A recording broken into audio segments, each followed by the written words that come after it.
Welcome. Find a comfortable position and allow yourself to settle in. Tonight, we journey back across centuries to ancient China, to a time when the world's most ambitious construction project was underway. The Great Wall, a monument that stretches across mountains and deserts, a structure visible from great distances, yet built by hands that history has largely forgotten. Imagine yourself not as an observer looking back through the lens of modern comfort, but as someone living within that distant world. A world where the rhythm of daily life was dictated by imperial decree, where survival itself required endurance that most of us today cannot fathom. We will walk alongside those who carried stone blocks up mountain paths, who labored under desert sun and mountain snow, whose lives were spent in service to an empire's grand vision. This is not a story of glory or triumph. It is a story of persistence, of routine, of the countless individuals whose names were never recorded, whose contributions were measured not in recognition, but in stone, placed upon stone, day after day, season after season. Let us begin. The day begins before dawn. You wake not to gentle light filtering through a window, but to the harsh call of a supervisor's voice cutting through the cold mountain air. Around you, hundreds of other laborers stir from sleep, if sleep is what you can call those few hours of rest on hard ground, wrapped in thin cloth that does little to keep out the chill. The construction site sprawls across the mountainside like a wound in the earth. You are somewhere in the northern provinces during the Qin dynasty, though the exact year matters little. Time here is measured differently, not in days or weeks, but in sections of wall completed, in stones carried, in the slow progress that inches across the landscape. You rise, your body protesting, every muscle aches from yesterday's labor, and the day before that, and the day before that. The routine has become so ingrained that you barely think about it anymore. This is simply what life is now, what it has been for months, what it will continue to be for months more if you survive. The morning meal is rice gruel, always rice gruel, thin, watery, with perhaps a few vegetables if the supply caravan has arrived recently. More often, it is just rice and water, boiled together until the grains break apart and create a substance that fills the stomach without truly satisfying. You eat from a wooden bowl, sitting on the ground with the other laborers, men who have become familiar faces, though you know little about them beyond their capacity for work. Some men eat quickly, anxious to finish before the supervisors begin assigning tasks. Others eat slowly, savoring these few moments of rest, knowing that once the bowl is empty, the labor begins. You fall somewhere between these extremes. The gruel is neither hot enough to burn, nor cold enough to be unpleasant. It simply is. Sustenance, nothing more. As the sun begins to rise, pale light spreads across the mountains, revealing the enormity of the construction. The wall stretches in both directions, sections already completed standing testament to years of labor, while ahead, the unfinished portions wait like an accusation. You can see workers dotting the landscape, tiny figures against the massive stones, like ants building their colony. Today, you are assigned to the stone transport crew. This is considered one of the more demanding tasks, though in truth, all tasks here demand everything you have. You join a group of 20 men at the base of the mountain, where rough-cut stone blocks wait on wooden sledges. Each block is massive, weighing more than several men combined. They have been quarried from the mountainside itself, shaped roughly into rectangular forms that will fit together in the wall's construction. Your task is simple to describe, impossible to truly convey. You will help pull these blocks up the mountain path to where the wall is being built. The path is narrow, carved into the mountainside, switching back and forth as it climbs. In some places, the grade is so steep that wooden poles have been driven into the ground to provide anchor points for ropes. You take your position alongside the other men, gripping the thick rope attached to the sledge. The rope is rough hemp, worn smooth in places by countless hands before yours, rough and splintered in others. Your hands are already calloused, hardened by months of this work, but the rope still cuts into your palms. The supervisor calls out, and you pull. The sledge moves inch by inch, the wooden runners scraping against stone and earth. The sound becomes part of the background, a constant grinding that accompanies all movement here. Your feet dig into the ground, seeking purchase. Your legs strain. The first 100 yards are the easiest, relatively speaking. The ground is almost level here, and the sledge moves with steady progress. But soon, the path begins to climb, and the real work begins. Imagine yourself in this moment. The rope cutting into your hands, the sun rising higher, beginning to warm your back. The sound of your own breathing, the breathing of the men beside you, all falling into a rhythm. Step, the sledge moves forward slowly but steadily. The path narrows. On your left, the mountain rises, rock and earth and scrubby vegetation clinging to impossible angles. On your right, the ground drops away, not quite a cliff, but steep enough that a misstep would mean a painful tumble down the slope. You keep your eyes forward, focused on the back of the man ahead of you, on the rope, on the simple mechanics of movement. What began as cool morning air becomes warm, then hot. Sweat soaks through your thin clothing. Your hands begin to bleed where the rope has worn through the calluses. You do not stop. No one stops unless ordered to. Partway up the mountain, the crew pauses. This is one of the designated rest points, a wider section of path where the sledge can be secured while the men catch their breath. You release the rope and your hands remain curved in the shape of gripping, fingers stiff and reluctant to straighten. You flex them carefully, feeling the torn skin, the deep aches in the joints. Water is passed around, distributed from large ceramic jars that were carried up the mountain yesterday. Each man receives a ladleful. The water is warm, tasting of earth and clay from the jar, but you drink gratefully. Around you, men sit or lean against the mountain wall, eyes closed, breathing hard. Some men cough, the dry mountain air irritating lungs already strained by constant exertion. The rest period lasts perhaps a quarter hour. Then the supervisor's voice cuts through the brief respite, and you return to your positions. The rope is gripped again. The pulling resumes. The afternoon brings heat. Depending on the season, this heat manifests differently. In summer, the sun beats down mercilessly, turning the mountainside into a furnace. The stone blocks themselves become hot to the touch, radiating heat. Men begin to falter, overcome by exhaustion and heat. Some collapse and are dragged to the side of the path, left to recover or not as their bodies dictate. The work continues regardless. In winter, the heat is almost welcome, a brief period of warmth before the cold returns.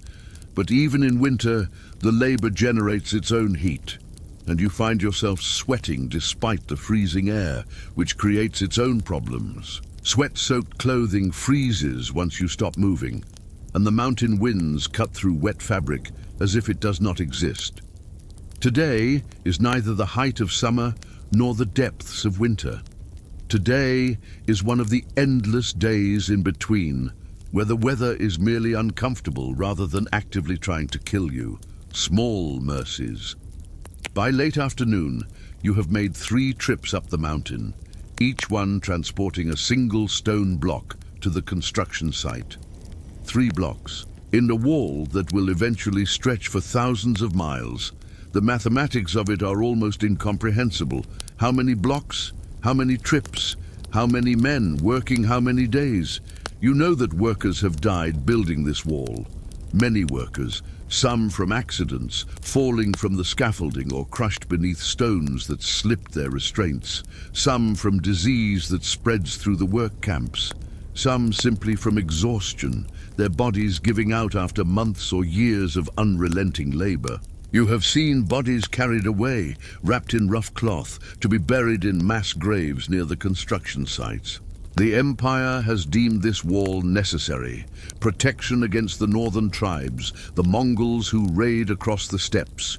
You have never seen these raiders yourself, though you have heard stories. Tales of swift horsemen who appear without warning, who strike and vanish like ghosts. The wall is meant to stop them, to create a barrier that will keep the Empire safe. Whether it works or not is not your concern. Your concern is the rope in your hands, the stone on the sledge, the path beneath your feet. As evening approaches, the work slows. The light becomes unreliable for the precision work of placing stones, and the risk of accidents increases. The supervisors begin calling crews back down the mountain. You descend carefully, your legs shaking with fatigue, watching each step to avoid stumbling on the uneven path. The evening meal is much like the morning meal. Rice gruel, perhaps with some pickled vegetables if supplies are adequate. You eat mechanically, too tired to taste, too tired to care. Around you men do the same, faces blank with exhaustion. After eating, there is a brief period before darkness falls completely. Some men use this time to tend to injuries, wrapping torn hands in strips of cloth, treating blistered feet. Some simply lie down immediately, seeking sleep. A few sit together, speaking quietly, though you have noticed that conversation grows less frequent as the months pass.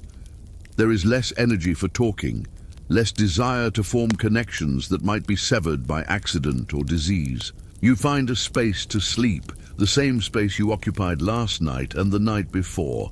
The ground is hard and cold, but you have become accustomed to it. The thin blanket provides minimal comfort, but again, you have adjusted your expectations. Comfort is a concept from another life, one that grows increasingly distant. Above, the stars emerge, bright and cold against the black sky.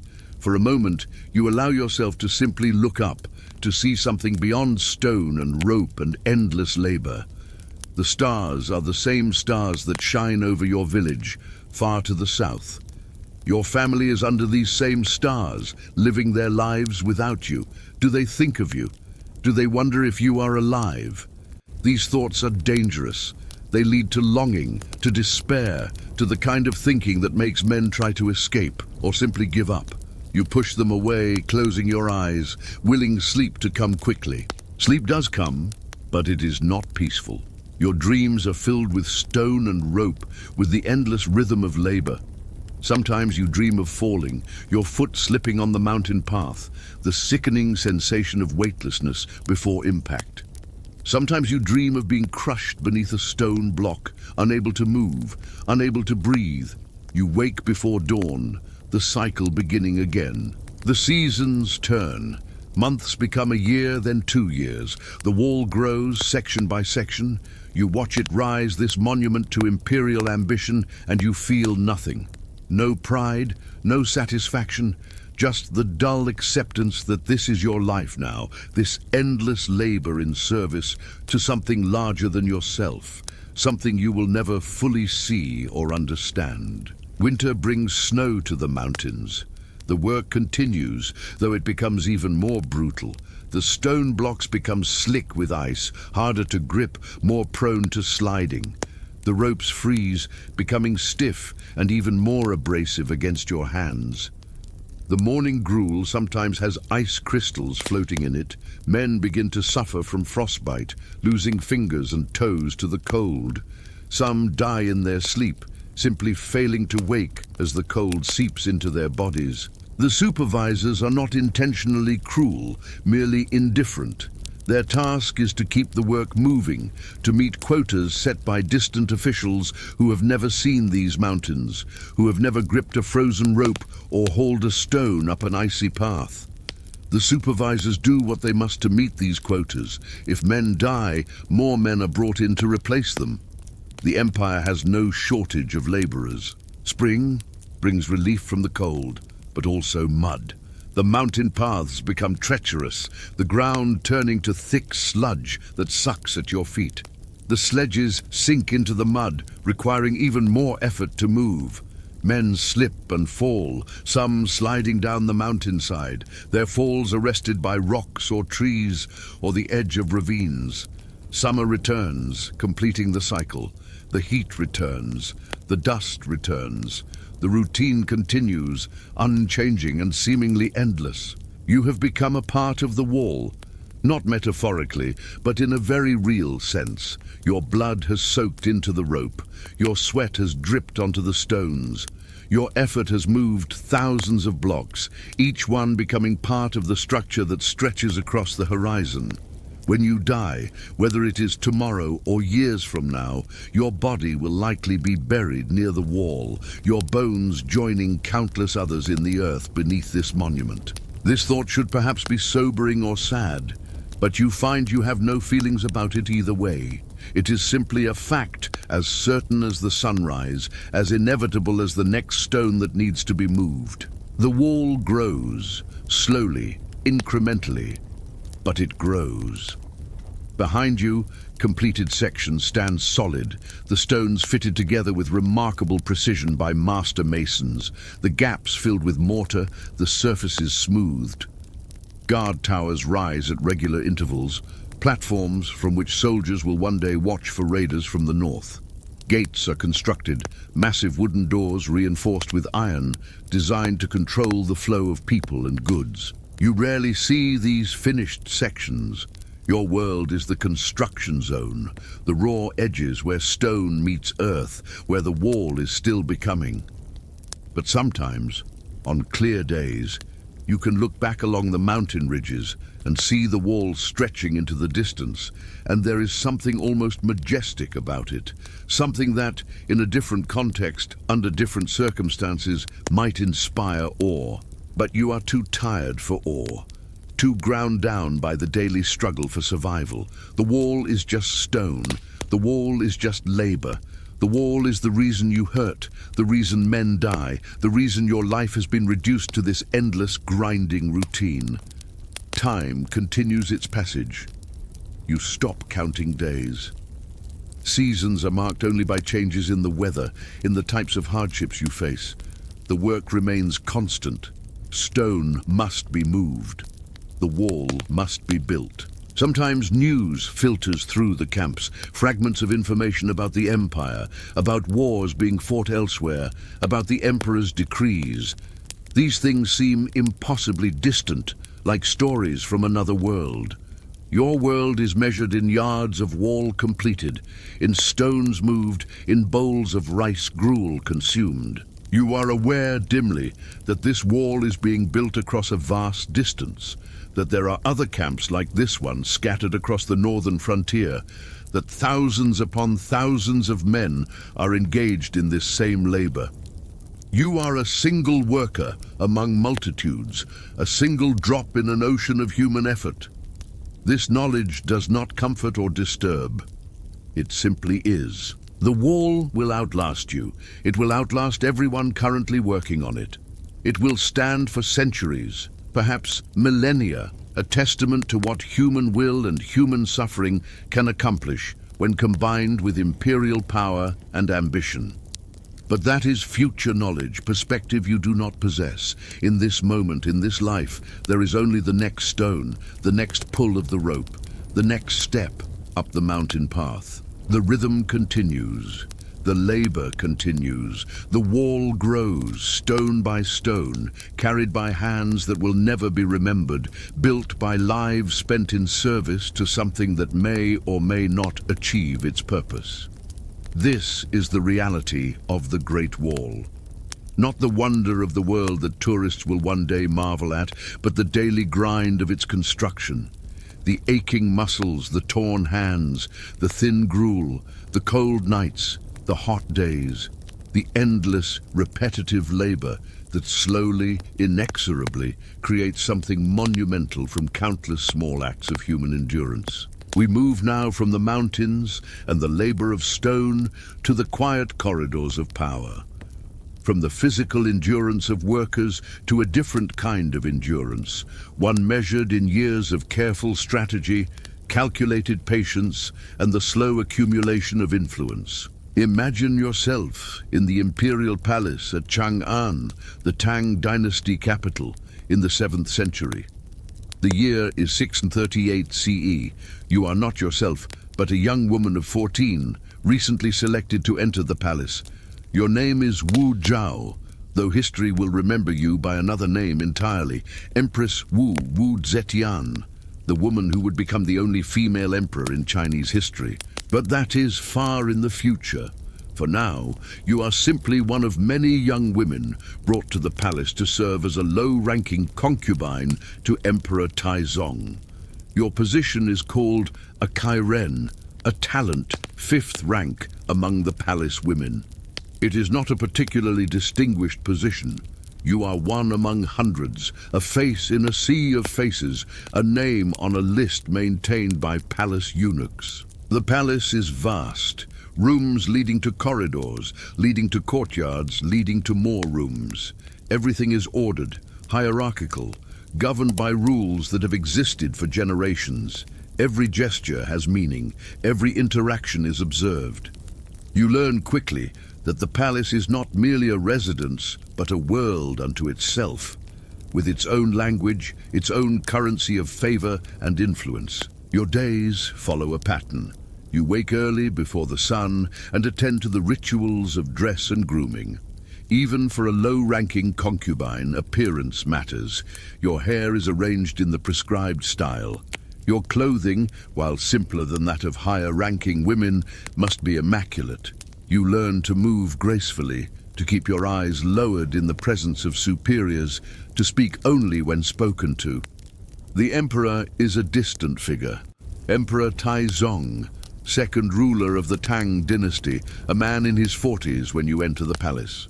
He is occupied with matters of state, with military campaigns, with the governance of an empire that stretches across much of what is now China. He has many concubines, many wives. The likelihood of him noticing a 5th-rank Kairen is minimal. But you are noticed eventually, not for beauty alone, though you are considered attractive. Rather, you catch attention through literacy, through an ability to compose poetry, through a sharpness of mind that distinguishes you from many others.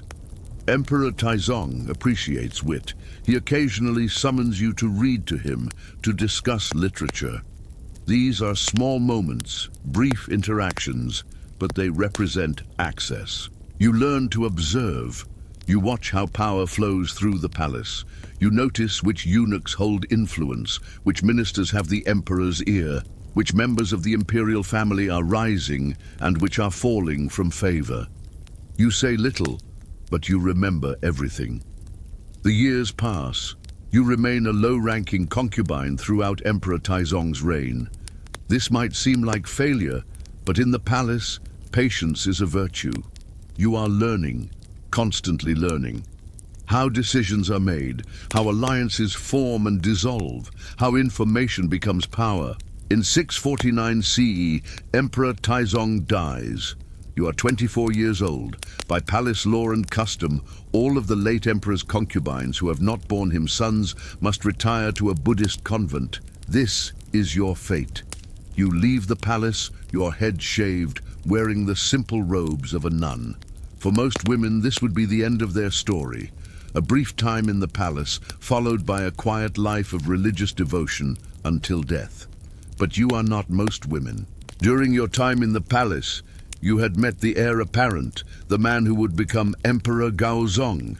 He was younger than his father, somewhat weak-willed, easily influenced. He had noticed you. More than that, he had developed an affection for you, an attachment that persisted even after his father's death and your retreat to the convent. The new emperor's primary wife, Empress Wang, makes a miscalculation. She is concerned about the influence of another concubine, pure consort Xiao. In an attempt to dilute Xiao's power, Empress Wang suggests that Emperor Gaozong bring you back to the palace. The Empress believes you will be an ally, grateful for the opportunity to return, willing to help her maintain her position against rivals.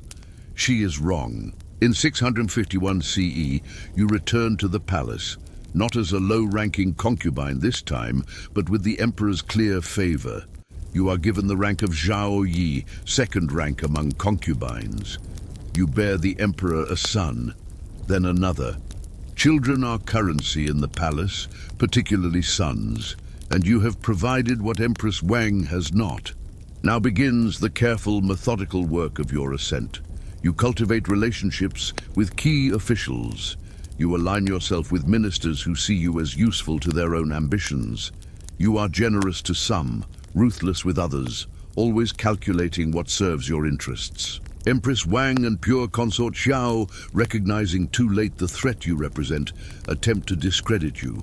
Palace intrigue follows predictable patterns, accusations, rumors, attempts to poison the emperor's mind against you. But you have advantages they lack. You are intelligent, patient, and utterly focused on your goal. They underestimate you repeatedly. In 654 CE, a crucial moment arrives. You give birth to a daughter. The infant dies shortly after birth, in circumstances that remain unclear even to history. Some accounts suggest the baby was smothered. Others suggest natural causes. What matters is what happens next. You accuse Empress Wang of murdering your daughter. The accusation is made tearfully, dramatically, with perfect timing. The emperor, already inclined to favor you, is convinced. Empress Wang protests her innocence, but she has no proof, no witnesses to counter your claims. The seed of doubt has been planted. Over the following months, you continue building your case against the Empress. You gather allies among the ministers, men who see advantage in supporting you. You demonstrate your usefulness to the Emperor, advising him on matters of state, showing capabilities that go beyond the typical role of a concubine. You position yourself not merely as a companion, but as an essential partner. In 655 CE, Emperor Gaozong makes his decision. Empress Wang is deposed. So too is pure consort Xiao, caught in the same purge. Both women are imprisoned within the palace. Their titles are stripped. Their families are disgraced. You are elevated to the position of Empress Wu, the first major goal achieved. But elevation brings danger. The deposed women have families, supporters, people who resent your rise. Palace politics becomes even more treacherous. You respond with a combination of generosity to supporters and merciless elimination of threats. The former Empress and pure consort Xiao, imprisoned in a remote part of the palace, are discovered dead within months of your elevation. The official cause is unclear, recorded vaguely in palace documents. You express appropriate sorrow. Life continues. As Empress, your power grows but is still constrained by custom and law. The Emperor rules. You are his consort, however favored. But Emperor Gaozong's health begins to decline. He suffers from episodes of illness, periods where he cannot fulfill his duties. During these times, you step in, not formally at first, but practically. You attend court meetings, you read reports, you offer advice that is increasingly accepted as instruction. The officials adapt. Some resist, arguing that a woman has no place in governance. You deal with these resistors carefully. Some are won over through reason and demonstration of competence. Others are marginalized, their positions given to men more amenable to your role. A few disappear entirely, victims of accusations of corruption or disloyalty, accusations that may or may not be true, but are certainly convenient. Years pass, the 660s into the 670s. Your influence becomes so pervasive that there is debate about who truly rules the empire. The emperor sits on the throne, but his voice often speaks your words. Decisions are made in consultations where your voice carries equal or greater weight. You implement reforms. The civil service examination system, which determines who enters government service, is expanded. You open examinations to a broader range of candidates, valuing merit over aristocratic birth.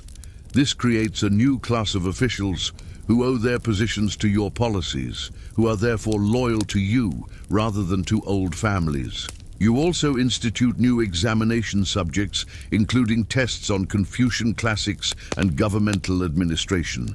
You personally compose questions for some examinations, demonstrating your own erudition. The message is clear. Intelligence and capability matter more than gender or birth. Religious policy becomes another avenue of influence. You are a patron of Buddhism, commissioning temples, supporting monasteries, commissioning translations of Buddhist texts. This is partly personal devotion, partly strategic. Buddhism, unlike Confucianism, has no particular prohibition against women in positions of authority. By elevating Buddhism's status, you create ideological space for your own power. The 680s arrive. Emperor Gaozong's health continues to decline. He dies in 683 CE. You are now in your late 50s, an age when most women of your era have long since faded from public life. Instead, you are entering the most powerful phase of your existence. Your son, Li Jie, becomes Emperor Zhongzong. But he is inexperienced, and more critically, he has a strong-willed wife who immediately begins trying to place her own family members in positions of power. This is unacceptable. Within weeks of his accession, you orchestrate his removal. He is demoted from emperor to prince and exiled. Another son, Li Dan, is placed on the throne as Emperor Ruizong. But this is merely a formality. Emperor Ruizong understands that he is emperor in name only. You rule as Empress Dowager, making decisions, issuing edicts, running the empire in all but title. This arrangement continues for several years, a useful fiction that maintains the appearance of proper succession while allowing you actual power. In 690 CE, you dispense with the fiction entirely.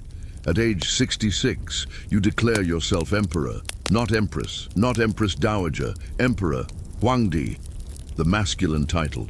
You establish your own dynasty, the Zhou dynasty, interrupting the Tang line. You take the name Zetian, meaning heaven's will or emulating heaven.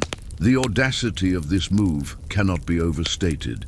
In a culture where women are expected to be subordinate, where female virtue is defined by obedience and self-effacement, you claim the mandate of heaven itself. You assert that the cosmic order permits, even demands, your rule. There is resistance. Of course there is resistance. Rebellions break out in several provinces, led by members of the Tang royal family and their supporters. You crush these rebellions methodically. Armies are dispatched, the rebellions are suppressed, leaders are executed, their families are scattered or eliminated. You also face ongoing assassination attempts. Palace intrigue becomes deadly serious when the stakes are imperial rule. There are poisoned gifts, trusted servants who turn out to be assassins, military officers who plot coups. You survive through a combination of vigilance, loyal supporters, and a sophisticated network of informants. The palace is honeycombed with your agents, eunuchs who report on conversations they overhear, servants who watch and listen, officials who monitor their colleagues. This creates an atmosphere of paranoia, certainly, but also security. Plots are discovered before they mature. Conspirators are arrested before they can act. Your rule is characterized by this duality. On one hand, genuine accomplishment. The civil service continues to function and improve. The economy remains stable. The empire's borders are secure. Buddhism flourishes, bringing cultural and artistic achievements. On the other hand, the constant surveillance, the purges of suspected enemies, the ruthlessness with which you maintain power. You promote capable people regardless of their background, which is revolutionary. But you also eliminate anyone who poses a threat, which is entirely traditional. You are both a reformer and an autocrat, both enlightened and harsh, depending on what the moment requires. The years of your direct rule pass, the 690s into the early 700s. You govern into your 70s, an extraordinary feat of longevity for the era. But age eventually exerts its toll. Your health begins to fail. The officials who have accepted your rule begin quietly preparing for transition. In 705 CE, at age 81, you are forced to abdicate. A coup, led by ministers who have decided the time has come, removes you from power and restores the Tang dynasty under your son, the former Emperor Zhongzong. You are given the title of Grand Empress Dowager and retire to a palace. You die later that same year. Your legacy is complex. The official histories, written by Confucian scholars who disapproved of female rule, portray you harshly. They emphasize the ruthlessness, the murders, the moral transgressions of a woman who stepped beyond her proper role. They call you a usurper, a tyrant, a threat to cosmic order. But the same histories cannot deny your accomplishments. The empire remained stable under your rule. The examination system you expanded became a permanent feature of Chinese governance. The economic and cultural developments of your era were significant. You proved capable of ruling, regardless of gender. From your perspective, in those final days in the palace, reflecting on 81 years of life, what do you think? Do you regret the ruthlessness, the lives ended to secure your position? Do you take pride in the achievements, the barriers broken, the precedent set? Perhaps you feel both. Perhaps you feel neither.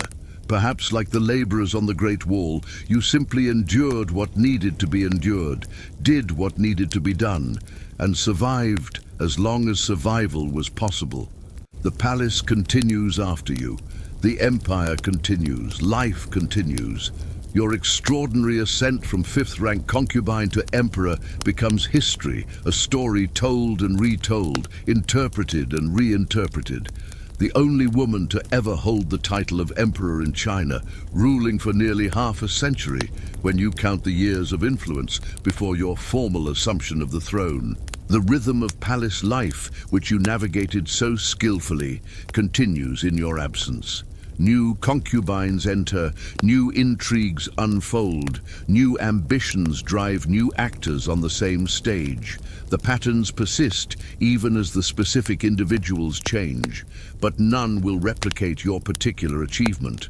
The combination of circumstances that allowed your rise, the specific qualities you brought to bear, the ruthless patience and strategic brilliance you displayed, these are unique in Chinese history. Segment 3, the silent army beneath the earth. We shift now from the living world of palace intrigue to something stranger, something that waited in darkness for over 2,000 years, unknown and undisturbed. An army that never marched, never fought, never aged. Warriors frozen in terracotta, standing guard in underground chambers, their purpose both clear and mysterious. The year is 1974. The setting is Shanxi province, near the modern city of Xi'an. Farmers are digging a well, searching for water during a drought.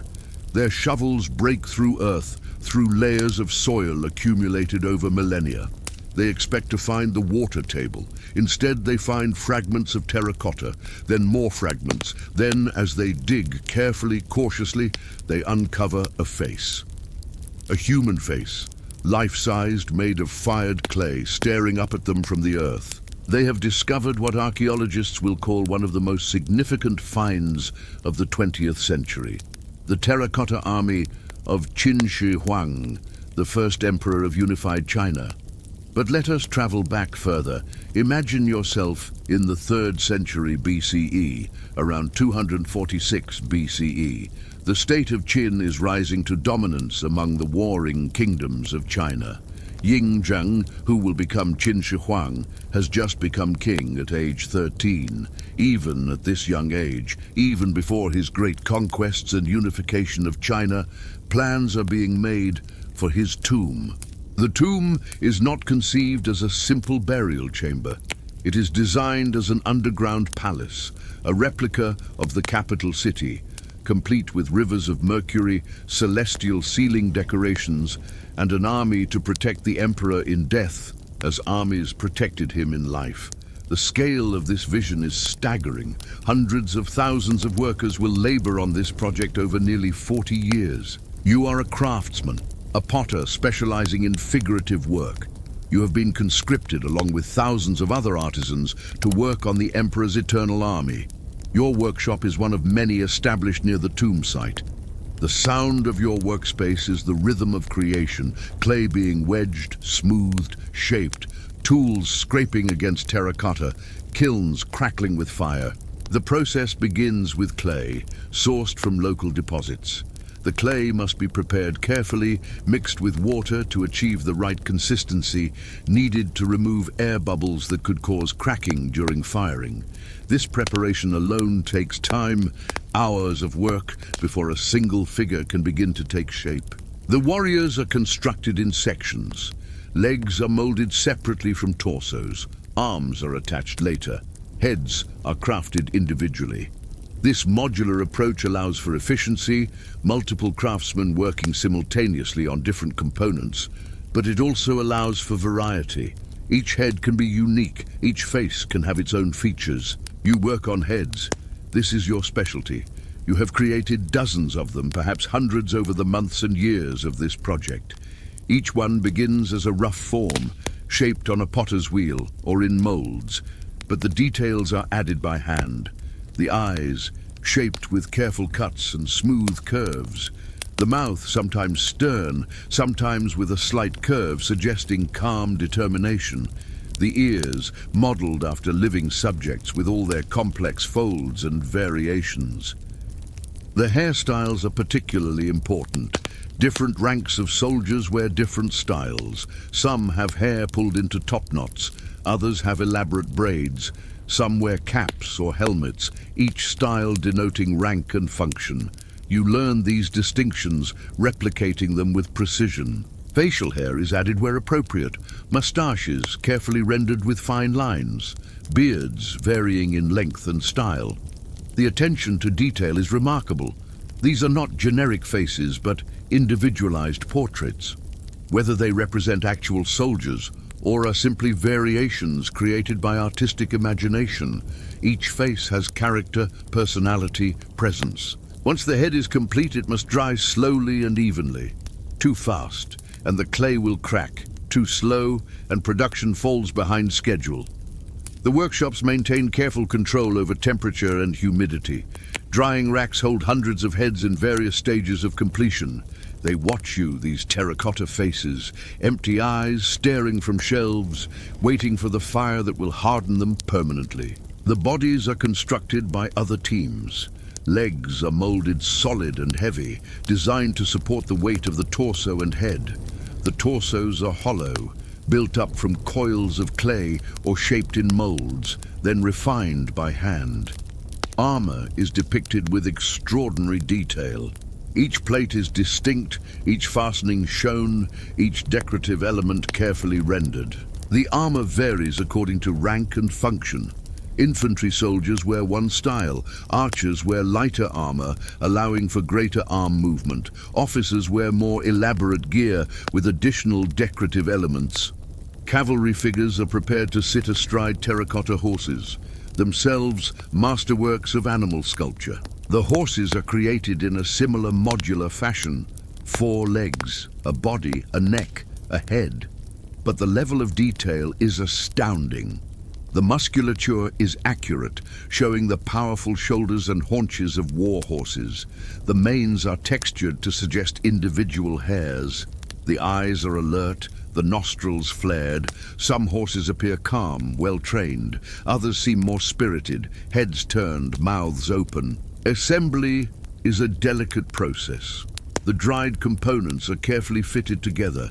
Clay slip, a liquid mixture of clay and water, serves as adhesive. The joints are smoothed, reinforced, made invisible.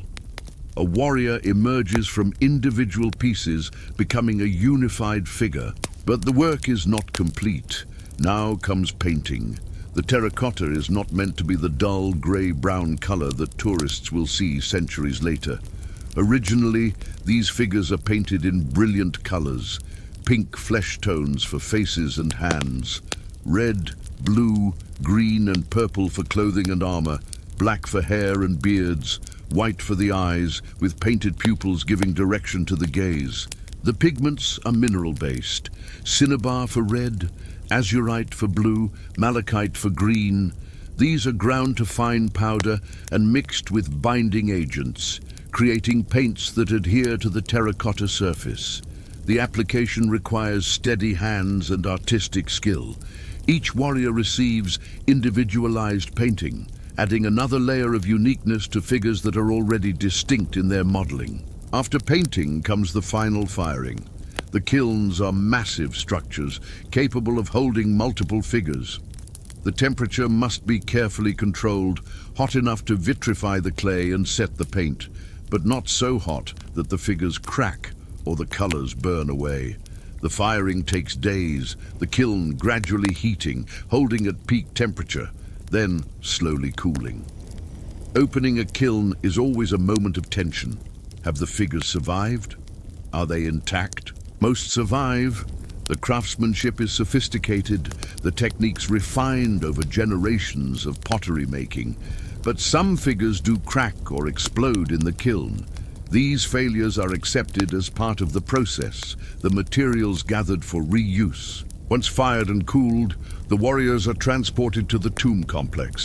The pits that will house them have been excavated, massive underground chambers with wooden roof supports, rammed earth walls, and carefully leveled floors. The warriors are arranged in military formation, infantry in neat rows, chariots in position, officers at appropriate points of command, archers ready, cavalry on the flanks. The arrangement is not random, but follows actual military organization of the Qin state. Battle formations that won real wars, conquered real kingdoms, are replicated here in terracotta. The expertise that unified China under Qin Shi Huang is represented in the positioning of these clay soldiers. As the chambers fill with warriors, the scale becomes apparent. Thousands of figures, 8,000 infantry soldiers, 600 horses, 130 chariots. This is not a symbolic force, but a full army, complete and ready for deployment, if such a thing were possible. But there are other discoveries beyond the warriors themselves. Weapons, thousands of actual bronze weapons were placed in the pits with the terracotta soldiers. Swords, spears, crossbows, arrows. These weapons display metallurgical sophistication. The bronze is alloyed precisely, creating blades that are hard yet flexible. Some swords show evidence of chromium plating, a technique that prevents rust and was not seen again until modern times. The crossbows are particularly remarkable. Trigger mechanisms made of bronze, precisely machined to interlock and function smoothly. Examination by modern archaeologists reveals that these triggers are made to standardized measurements, interchangeable between different crossbows. This is mass production, standardization of parts, concepts usually associated with much later industrial development. The arrows are bronze-tipped, the shafts now rotted away, but originally made of wood. The tips are triangular, designed to penetrate armor. They are remarkably uniform, suggesting manufacturing techniques capable of producing identical items in large quantities. Imagine yourself now, not as a craftsman, but as one of the final workers, sealing the pits after the army is positioned. The warriors stand in formation, painted and armed, facing east toward the enemies they will never fight. You stand at the edge of the pit, looking down at this silent host, knowing that soon they will be buried, hidden from sight, their existence known only to those who participated in their creation. Wooden beams are laid across the top of the pit, creating a roof. Reed mats are placed over the beams. Then earth is piled on top, layer after layer, until the pit is completely covered. The ground is smoothed, leveled, made to look undisturbed. Within a generation or two, vegetation will grow over the site. The location of these underground chambers will be forgotten. The dynasty Qin Shi Huang, founded, lasted only 15 years after his death. The empire fractured, torn by civil war. His tomb complex was partially looted, some chambers violated. But the pits containing the Terracotta Warriors remained undiscovered. Whether the looters did not know about them or simply could not find them, they remained sealed, the warriors standing in darkness, year after year, century after century, dynasty after dynasty. The paint begins to flake away over time, though some traces remain. The wooden roof structures collapse eventually, crushed by the weight of earth above. Some warriors are broken by falling beams, but most remain intact, buried but preserved, waiting. 2,000 years pass. Empires rise and fall above them. The Qin dynasty gives way to the Han, then centuries of fragmentation, then the Tang, then the Song, Yuan, Ming, Qing. Revolutions transform China. The imperial system is abolished. The modern era arrives. And then, in 1974, a shovel breaks through earth, and a farmer sees a terracotta face staring up at him.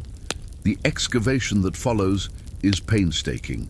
Archaeologists work carefully, documenting every detail, photographing every stage. The warriors are excavated slowly, fragments painstakingly pieced together. Conservation efforts begin immediately. The paint that survived underground for millennia begins to deteriorate rapidly once exposed to air and light.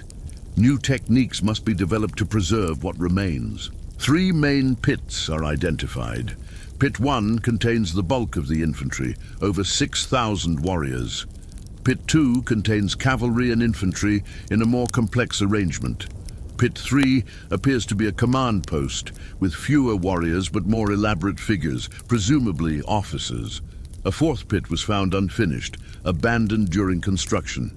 The excavation continues today, decades after the initial discovery. Only a portion of Pit 1 has been fully excavated. Much of the Terracotta Army remains buried, waiting for future generations of archaeologists with better preservation techniques. The tomb mound itself, the burial chamber of Qin Shi Huang, remains unexcavated. Ancient texts describe rivers of mercury flowing through a map of the empire, but modern testing has not confirmed this.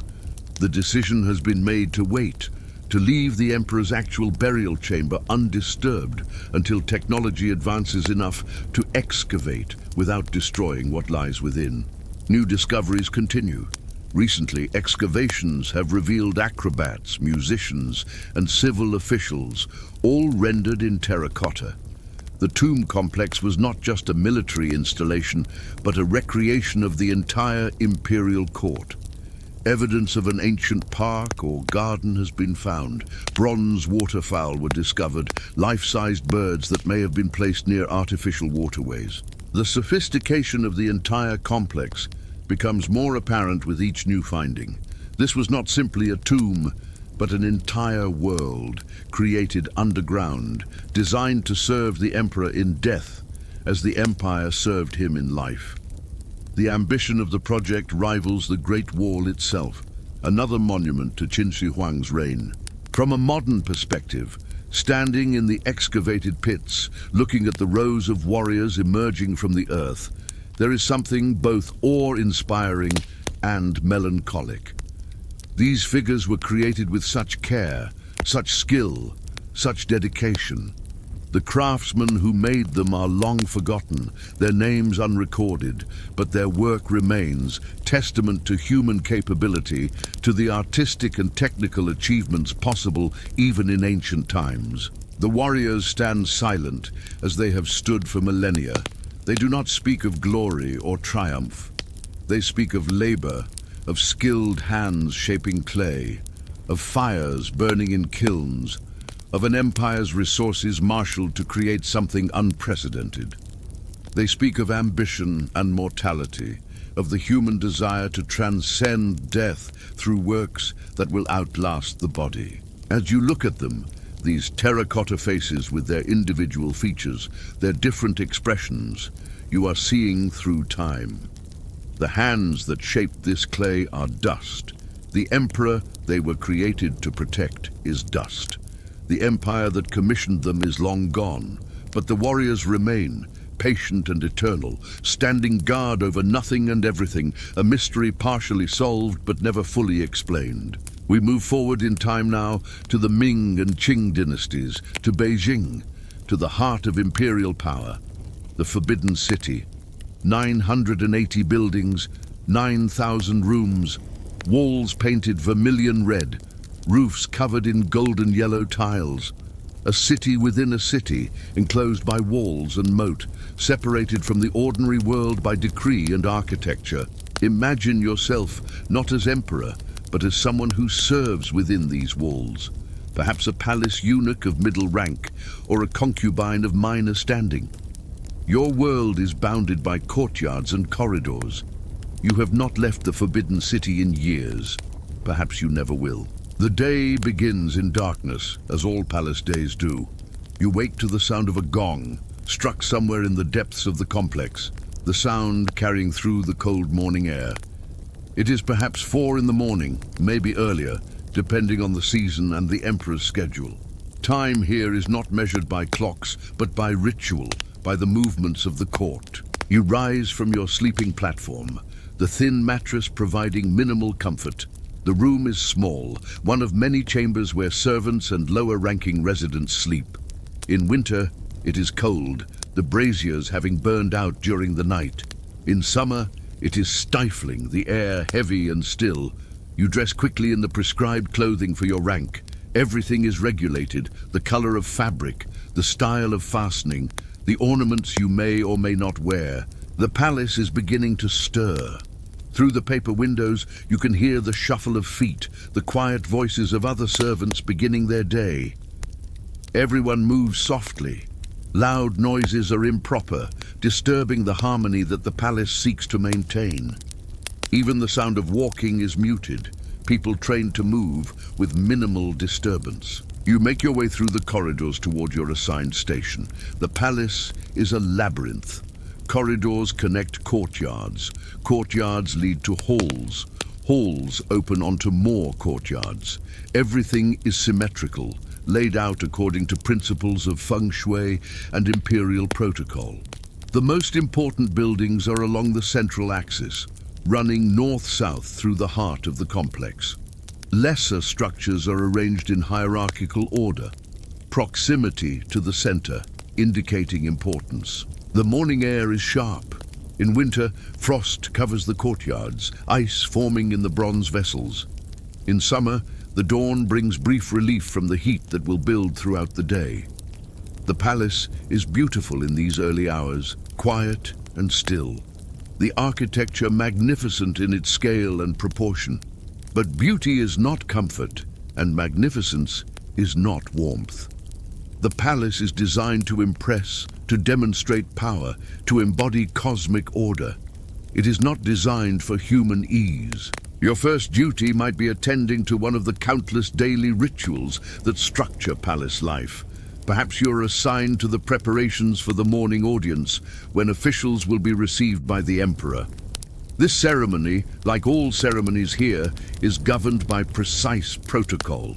The Hall of Supreme Harmony, the largest building in the complex, is being prepared. Servants sweep the vast floor. Incense is lit, the smoke rising toward the elaborate ceiling with its painted dragons and phoenixes. The dragon throne is inspected, cleaned, positioned exactly as regulations require. Every detail matters, every element has meaning. Officials begin arriving while it is still dark. They gather in the outer courtyards, arranged by rank. First rank officials in one area, second rank in another. The hierarchy is absolute. Everyone knows their place, stands in their designated spot, waits for the ceremony to begin. As dawn breaks, the emperor emerges from the inner palace. He has been awake for hours already, attended by his personal eunuchs, dressed in formal robes that required multiple servants to arrange properly. The robes themselves are works of art, silk embroidered with dragons in gold thread. The number of claws on each dragon indicates rank. The emperor's dragons have 5 claws. Lesser nobles have 4 or 3. The procession to the hall is formal, measured. The emperor walks slowly, followed by attendants. Music plays, performed by court musicians on ancient instruments. Bells chime, drums sound. The acoustics of the courtyards carry the sounds, creating an atmosphere that is both impressive and slightly eerie. The audience begins. Officials prostrate themselves, performing the kowtow, forehead to floor 3 times. Rise. Kowtow again. 3 sets of 3. 9 prostrations in total, demonstrating complete submission to imperial authority. The marble floor is cold against the forehead. The position is uncomfortable, but this is the required form. The emperor sits on his throne, elevated above the officials, looking down from a position that reinforces his cosmic status. He is the Son of Heaven, the intermediary between earth and the divine. His position is not merely political, but cosmological. Reports are delivered, memorials are presented, decisions are requested on matters of governance. The emperor listens, sometimes speaks, sometimes simply nods to indicate his will. But often, he says nothing. The emperor is not required to explain his decisions. His word is law, and that is sufficient. The ceremony lasts hours. Standing perfectly still, maintaining proper posture, remains exhausting despite the lack of physical labor. Your legs ache, your back stiffens, but no one moves, no one shifts position, no one shows discomfort. To do so would be improper, possibly dangerous. When the audience finally concludes, the officials withdraw in reverse order of their entry, moving backward while bowing, never turning their backs to the throne. The emperor returns to the inner palace. The hall is left empty, waiting for the next ritual, the next ceremony, the next demonstration of cosmic order through human gesture. The Emperor's Day continues with similar formality. Every meal is a ceremony. The preparation of imperial food involves hundreds of people, cooks in the imperial kitchens, isolated from the rest of the palace, eunuchs who taste each dish before it is served, checking for poison, servants who carry the food through the palace on covered trays, the dishes still steaming. Imagine the scene. A meal for one person, but consisting of dozens of dishes, perhaps 100 different preparations, soups and stews, roasted meats, steamed fish, vegetable dishes prepared in numerous styles, rice and noodles, pastries and fruits. Each dish is presented in fine porcelain. Some pieces made specifically for imperial use, decorated with dragons and imperial motifs. The dishes are arranged on tables before the emperor. He sits alone. Even the empress and favored concubines do not dine with him, except on specific ceremonial occasions. Eating is not a social activity, but another ritual, performed according to strict protocol. The emperor tastes each dish. Perhaps he takes a few bites from one, a spoonful from another. It is impossible to eat substantially from 100 dishes. Most of the food goes uneaten. After the meal, the dishes are removed and distributed to others in the palace hierarchy. Food from the emperor's table is considered a gift, a mark of favor. What was untouched by imperial lips makes its way down through ranks of nobility, officials, servants. But before anyone else touches the food, the tasters have performed their duty. Usually palace eunuchs, these men consume portions of each dish before it reaches the emperor. If the food is poisoned, they will sicken or die. This is the price of their position, the risk accepted in exchange for their place in the palace hierarchy. Poisoning is a constant concern. The palace is full of ambition, rivalry, intrigue. Factions form around different princes, different concubines, different political philosophies. Someone always stands to gain from the emperor's death. The tasters are the first line of defense, though not the only one. The food is prepared under supervision. The ingredients are sourced from trusted suppliers. The kitchens are guarded, but still the fear persists. The hierarchy of the palace extends beyond officials to the eunuchs and concubines who actually populate the Forbidden City. The emperor is the apex, below him the empress, then the various ranks of imperial consorts, noble consorts, concubines of various grades. Each rank has specific privileges, specific quarters, specific numbers of servants. The concubines live in the inner palace, the section forbidden to all men except the emperor and the eunuchs. Their lives are constrained by walls within walls. They have their own courtyards, their own buildings, but they cannot leave the inner palace without permission. They cannot see their families. They cannot participate in the outside world. For some, being selected as an imperial concubine is an honor, an elevation of their family's status. For others, it is exile, a gilded prison where years pass in waiting. Waiting for the emperor's attention. Waiting for the chance to bear a child, particularly a son, which would secure their position and their future. Waiting in rooms that are beautiful but confining, surrounded by luxury that cannot compensate for freedom. The eunuchs occupy an even stranger position. Castrated before puberty, they are neither fully male nor female in the eyes of traditional Chinese society. But in the palace, they are essential. They are the only men, apart from the emperor, allowed in the inner palace. They serve as attendants, as messengers, as intermediaries between the inner and outer palace. The eunuch hierarchy is complex. At the top, chief eunuchs who manage entire departments, who advise the emperor, who wield considerable power. Some become wealthy through corruption, accepting bribes, manipulating their positions for personal gain. At the bottom, lowly eunuchs who perform menial tasks, who clean and carry, who are barely distinguished from servants of any other kind. All eunuchs share certain characteristics: the physical effects of castration, the psychological impact of their status, the knowledge that they are considered incomplete, unnatural by the broader society beyond the palace walls. But within these walls, they have roles, functions, purposes that eunuchs outside the palace do not possess. The emperor himself is perhaps the most isolated figure in the entire complex. He is surrounded by people constantly. Servants attend him day and night. He is never truly alone, yet he is profoundly lonely. Everyone who approaches him does so as a subject, not as an equal. Every interaction is governed by protocol. Every conversation is formal. Every relationship is hierarchical. He cannot leave the Forbidden City without elaborate preparations. An imperial procession requires days of planning, hundreds of people, careful security. For the most part, the emperor remains within the palace grounds. His knowledge of the empire comes through reports, through officials who tell him what they think he should know, filtered through layers of bureaucracy and self-interest. Some emperors find ways to gain independent information. They cultivate personal networks of informants. They send trusted eunuchs on secret missions. They read widely, studying histories and philosophical texts.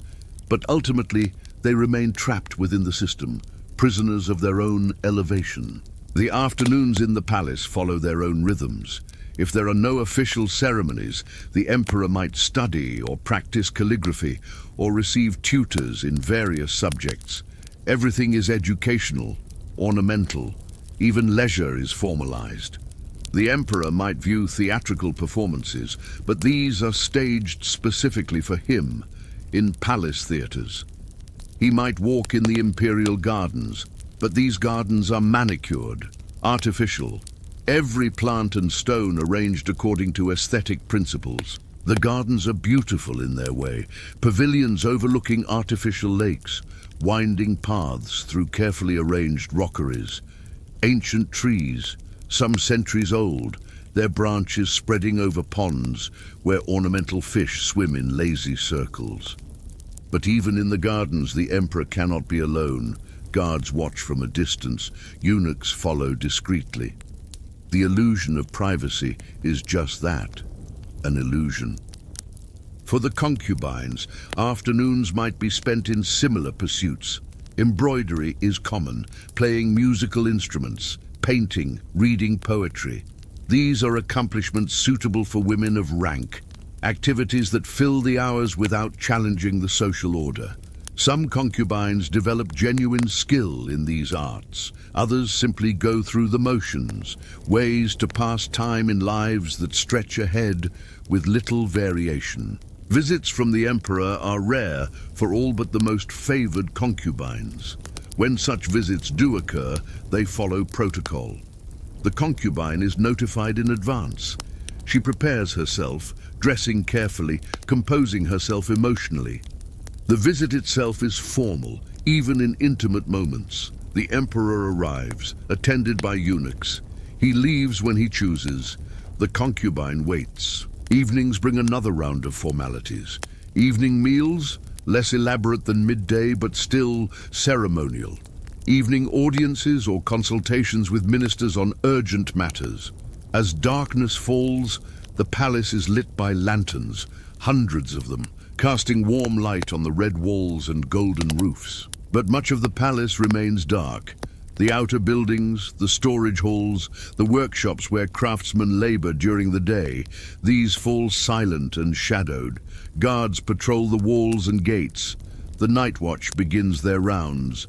The palace becomes almost ghostly, the daytime bustle replaced by an eerie quiet broken only by footsteps echoing in courtyards, by the call of guards marking the hours. Sleep comes eventually, but it is not restful for many. The emperor sleeps surrounded by guards, in chambers where eunuchs remain on duty through the night. Any sound, any disturbance, brings immediate response. Security is constant, vigilance unending. The concubines sleep alone unless they have borne children who are still young enough to remain with them. For some, the nights are peaceful. For others, they are filled with anxiety, with schemes for gaining the emperor's attention, with fear of losing what little status they possess. The eunuchs sleep when they can, often in shifts, their duties requiring constant availability. Some maintain their own quarters, others sleep near the areas they serve, ready to respond immediately to any summons. This is daily life in the Forbidden City. Not the grand events that historians record, not the major decisions that shaped the empire, but the routine existence of those who lived within these walls. Days that blend into weeks, weeks into months, months into years, all governed by ritual and hierarchy, all constrained by walls both physical and social. The isolation is profound. Outside these walls, China continues. Markets bustle, farmers work fields, merchants travel trade routes, scholars debate in academies. Life proceeds with all its variety and chaos. But inside the Forbidden City, time moves differently. The world is reduced to courtyards and corridors, to ceremonies and protocols, to the endless repetition of formalized existence. For many who enter, the Forbidden City is their entire world, until death. Concubines grow old, never having left since entering as young women. Eunuchs spend entire lifetimes within these walls, their existence defined by service to a system that uses them without valuing them. Even emperors, who could theoretically command anything, find themselves trapped by the weight of tradition, by the expectations of the role they occupy. As you lie there, in whatever small room you inhabit, listening to the sounds of the palace at night, you might reflect on the strange nature of your existence, surrounded by wealth beyond measure, living in one of the most beautiful architectural complexes ever created. Yet confined, constrained, your life's path determined by forces beyond your control. The moonlight filters through the paper windows. Outside, the palace roofs gleam silver. The dragons carved into the eaves seem almost alive in the shifting light. Everything is beautiful, everything is ordered, everything is exactly as it has been for centuries. And tomorrow, it will all repeat. The gong will sound before dawn, you will rise, the ceremonies will proceed, the meals will be served, the hierarchy will be maintained, the emperor will remain isolated, the concubines will wait, the eunuchs will serve. The palace will continue its ancient rhythms, unchanging and eternal, until the day everything changes, until dynasties fall and the Forbidden City becomes a museum. Its rooms empty of living voices, its courtyards walked by tourists rather than courtiers. But that is the future. For now, there is only the present. The eternal present of ritual and routine, the steady, unchanging rhythm of palace life. Close your eyes, let yourself drift. The palace continues whether you observe it or not. The ceremonies proceed. The empire endures. Time flows on, marked not by clocks, but by the ancient patterns of imperial existence. Picture yourself standing in a field at dawn. The grass is wet with dew, and mist clings to the low places in the landscape. You are 23 years old, and you have trained for this moment since childhood. You are a knight. But the reality of what this means is about to press upon you with a weight that will never fully lift. The armor comes first, always the armor. Imagine the process beginning in the dim light of morning. Your squire, if you're fortunate enough to afford one, helps you dress for battle. This is not the swift donning of clothes you're accustomed to. This is a ritual that takes the better part of an hour, layer by careful layer. The arming doublet goes on first, a padded garment thick with quilted linen or wool. Already you feel the weight, modest but present. Then the mail, that intricate weave of thousands of interlocking iron rings. A mail hauberk for your torso might weigh 20 pounds on its own.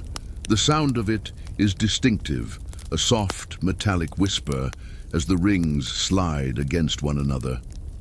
Mail chausses protect your legs, another 10 or 15 pounds settling onto your frame.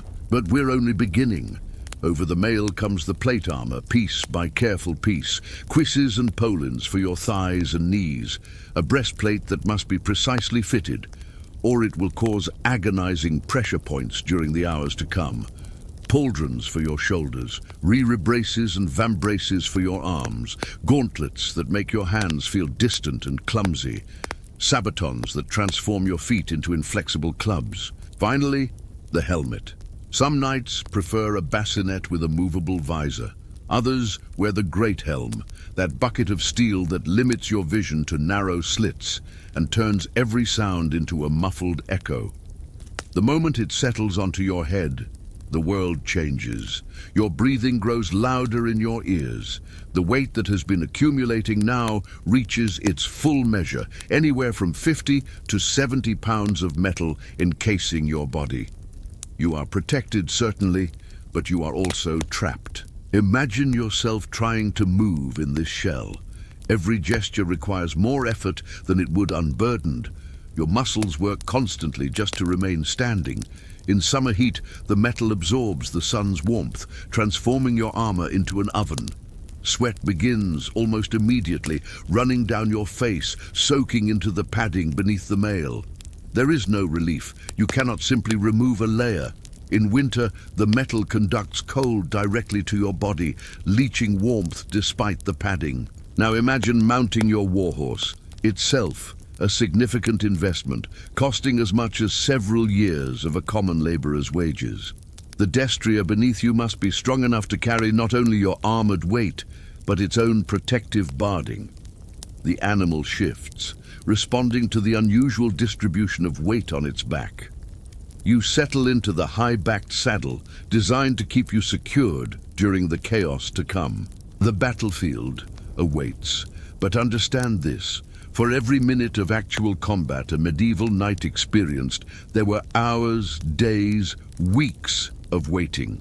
The reality of medieval warfare was not constant action, but rather stretches of profound tedium, punctuated by brief eruptions of terror and violence. Consider a typical military campaign.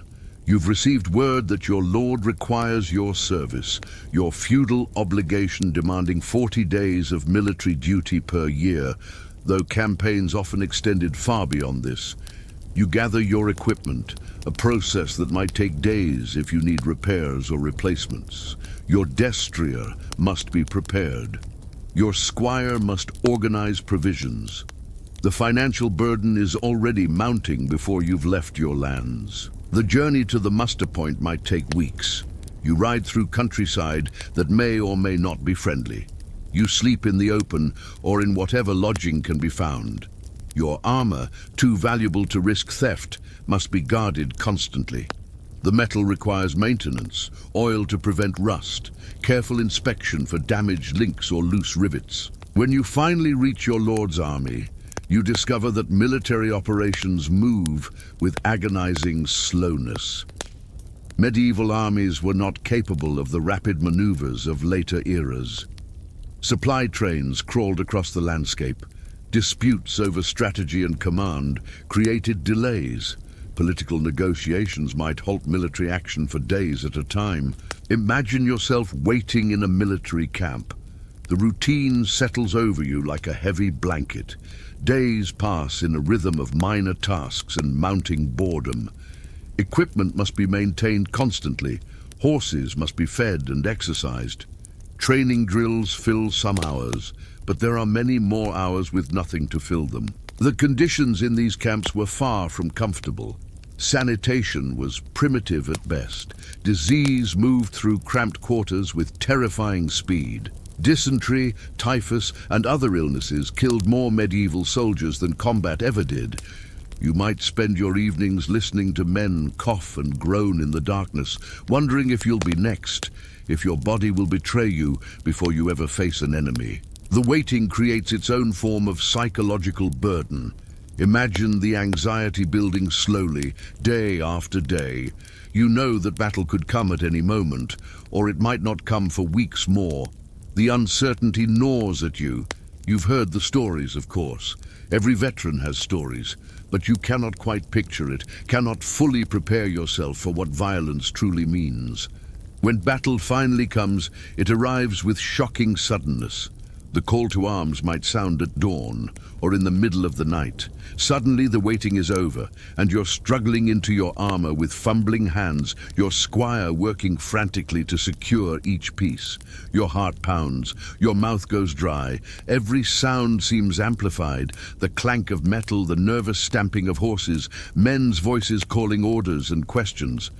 The ride to the battlefield feels both endless and far too brief. You can see the enemy force assembling in the distance. Banners snap in the wind. The opposing army resolves from a distant mass into thousands of individual men, each armored, each armed, each as terrified and determined as you are. The weight of your armor seems to double. Every movement feels sluggish, as if you're moving through water. Your vision, already limited by your helmet, seems to narrow further, tunnel vision born of fear and adrenaline. The sounds around you, horses snorting, men praying quietly, weapons being checked one final time, create a strange symphony of impending violence. Then the advance begins. Your destrier moves forward with the others, carrying you toward the enemy line. The pace might start slowly, building gradually, or it might begin as an immediate charge, a thundering wave of armored knights and horses bearing down on the opposing force. Now understand the physics of medieval combat. When two charging lines of mounted knights meet, the impact is tremendous. Lances shatter, horses collide. Men are thrown from their saddles with bone-breaking force. The noise is overwhelming, a massive crash of metal on metal, of wooden shafts splintering, of horses screaming, of men shouting or crying out. If your lance connects with an enemy, the shock travels up the shaft and into your arm, shoulder, and torso. A good hit might unhorse your opponent. A poor hit might shatter your lance while your enemy remains seated, now bearing down on you with his own weapon. If you're struck by an enemy lance, the force can be catastrophic. Even if your armor holds, the impact might crack ribs, cause internal injuries, knock the breath from your lungs. Falling from your horse in the middle of a cavalry charge is a death sentence. You're on the ground, perhaps stunned, certainly disoriented, while tons of horseflesh and armored men thunder past and over you. Your expensive armor becomes a prison. You cannot rise quickly, you cannot run, you can only try to curl into yourself, protecting your head, praying that the hooves and weapons miss you. If you survive the initial shock of cavalry combat, if you remain horsed, the battle fragments into smaller engagements. This is not the organized warfare of later centuries. There are no neat lines, no clear front. Instead, the battlefield becomes a chaos of individual duels and small group melees. Imagine yourself locked in combat with an enemy knight. You're both in armor, both wielding weapons designed to overcome armor. The longsword, despite its romantic reputation, is actually quite ineffective against good plate armor. Cutting strokes simply glance off the curved metal surfaces. Instead, you must use technique. Half-swording, gripping the blade midway to use the sword as a lever, trying to force the point into gaps at the joints. Or you might reverse the grip entirely, using the crossguard and pommel as a hammer against your opponent's helmet. The mace is more effective. A heavy iron or steel head on a wooden shaft, swung with full force, can dent armor, break bones beneath it, cause concussions even through a helmet. Imagine receiving such a blow to your helmet. The world explodes in sound and pain. Your vision blurs. You might not lose consciousness entirely, but your thoughts scatter, and for long seconds you're vulnerable, struggling to understand where you are and what's happening. The crossbow represents a particular nightmare for the armored knight. Unlike arrows from a longbow, which typically cannot penetrate good plate armor, a crossbow bolt fired at close range has sufficient force to punch through metal. The bolt itself is shorter and thicker than an arrow, designed for penetration rather than flight distance. If a crossbow bolt strikes you, the experience depends entirely on where it hits. A bolt to your breastplate might penetrate or might not, depending on the quality of your armor and the angle of impact. But if it strikes a gap, under the arm, at the groin, at the neck, it will pass through the mail beneath and into your body. But death on a medieval battlefield was rarely swift. Many men died slowly of their wounds and of the conditions afterward. Imagine yourself struck down but not killed outright. You're lying on the ground, in pain, perhaps with broken bones or a deep wound. Around you, the battle continues. Men step over you or on you. More fighting might swirl past your position. If your side wins the battle, you might be found by your comrades and carried to wherever the army's medical care has been established. If your side loses, you might lie on the field for hours or days. You might be found by the victorious enemy and taken for ransom if you're wealthy enough to be worth keeping alive. Or you might be killed outright as the victors sweep the battlefield, ending the suffering of the wounded and ensuring no enemies survive to fight again. Medieval medicine was limited. Physicians and barber surgeons did their best, but their understanding of infection, blood loss, and internal injuries was incomplete. A wound that modern medicine could easily treat might prove fatal in the medieval period. Even if you survived the initial treatment, infection could set in days or weeks later, turning a recovering wound septic, bringing fever and delirium, and ultimately death. Those who survived their wounds often bore them for life. Imagine the chronic pain of poorly healed bones, of joints damaged by impact, of scarred tissue that never fully regained mobility. Imagine the psychological weight of repeated exposure to such violence. Medieval knights did not have language for what we now call post-traumatic stress disorder, but they certainly experienced it. The dreams come night after night. You find yourself back on the battlefield, reliving moments of terror. You wake in darkness, heart racing, uncertain for long moments where you are. Loud sounds make you flinch. You find yourself constantly assessing threats, unable to fully relax even in safety. And always, there is the financial burden. The cost of maintaining knighthood was staggering. Your destrier requires constant care, feed, shoeing, veterinary attention when injured or ill. A war horse was a specialized, highly trained animal, and if it died in battle or from disease, replacing it meant another enormous expense. Your armor required regular maintenance. Mail had to be cleaned and oiled to prevent rust. Plate armor needed repairs after every engagement, dents hammered out, damaged pieces replaced, joints checked and adjusted. Weapons wore down and broke, lances shattered in a single charge, swords needed sharpening and repair. All of this cost money, always more money. Then there was the cost of your squire, if you could afford one. The squire needed to be fed, clothed, and equipped. Your other retainers, servants, grooms for your horses, also required payment. The sum of these expenses could easily exceed the income from your lands. forcing you to borrow or to go into debt to your lord. Many knights found themselves in financial ruin. The gap between the ideal of chivalric wealth and the reality of constant expenses created terrible pressure. You might find yourself unable to afford proper maintenance for your equipment, going into battle with armor in disrepair, riding a horse that should have been replaced years ago. The pride of knighthood collided constantly with the humiliation of poverty. Imagine yourself returning home after a campaign. You've survived, which places you among the fortunate, but you're changed. Your body carries new pains, new limitations. You've seen friends and companions die in ways both swift and agonizingly slow. You've participated in violence that will haunt your dreams. You've spent money you didn't have, increasing your debts. Your lands need attention. They've been neglected during your absence. Disputes have arisen that need settling. Repairs are needed to buildings and equipment. The harvest may have suffered. The work of actually maintaining your estate presses on you immediately, giving you little time to recover from the campaign. And you know that it will happen again. Your feudal obligation remains. When your lord calls, you must answer. The cycle will repeat. The preparation, the journey, the waiting, the terror of battle, the aftermath. This is the reality of knighthood, year after year, until injury or age or death releases you from the burden.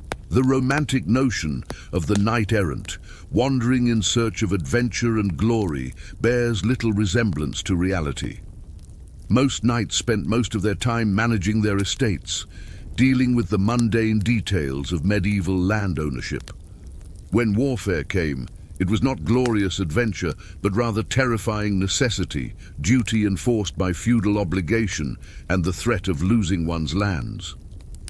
The tournament offered a different form of combat, one that was theoretically safer than battlefield warfare, but tournaments carried their own dangers.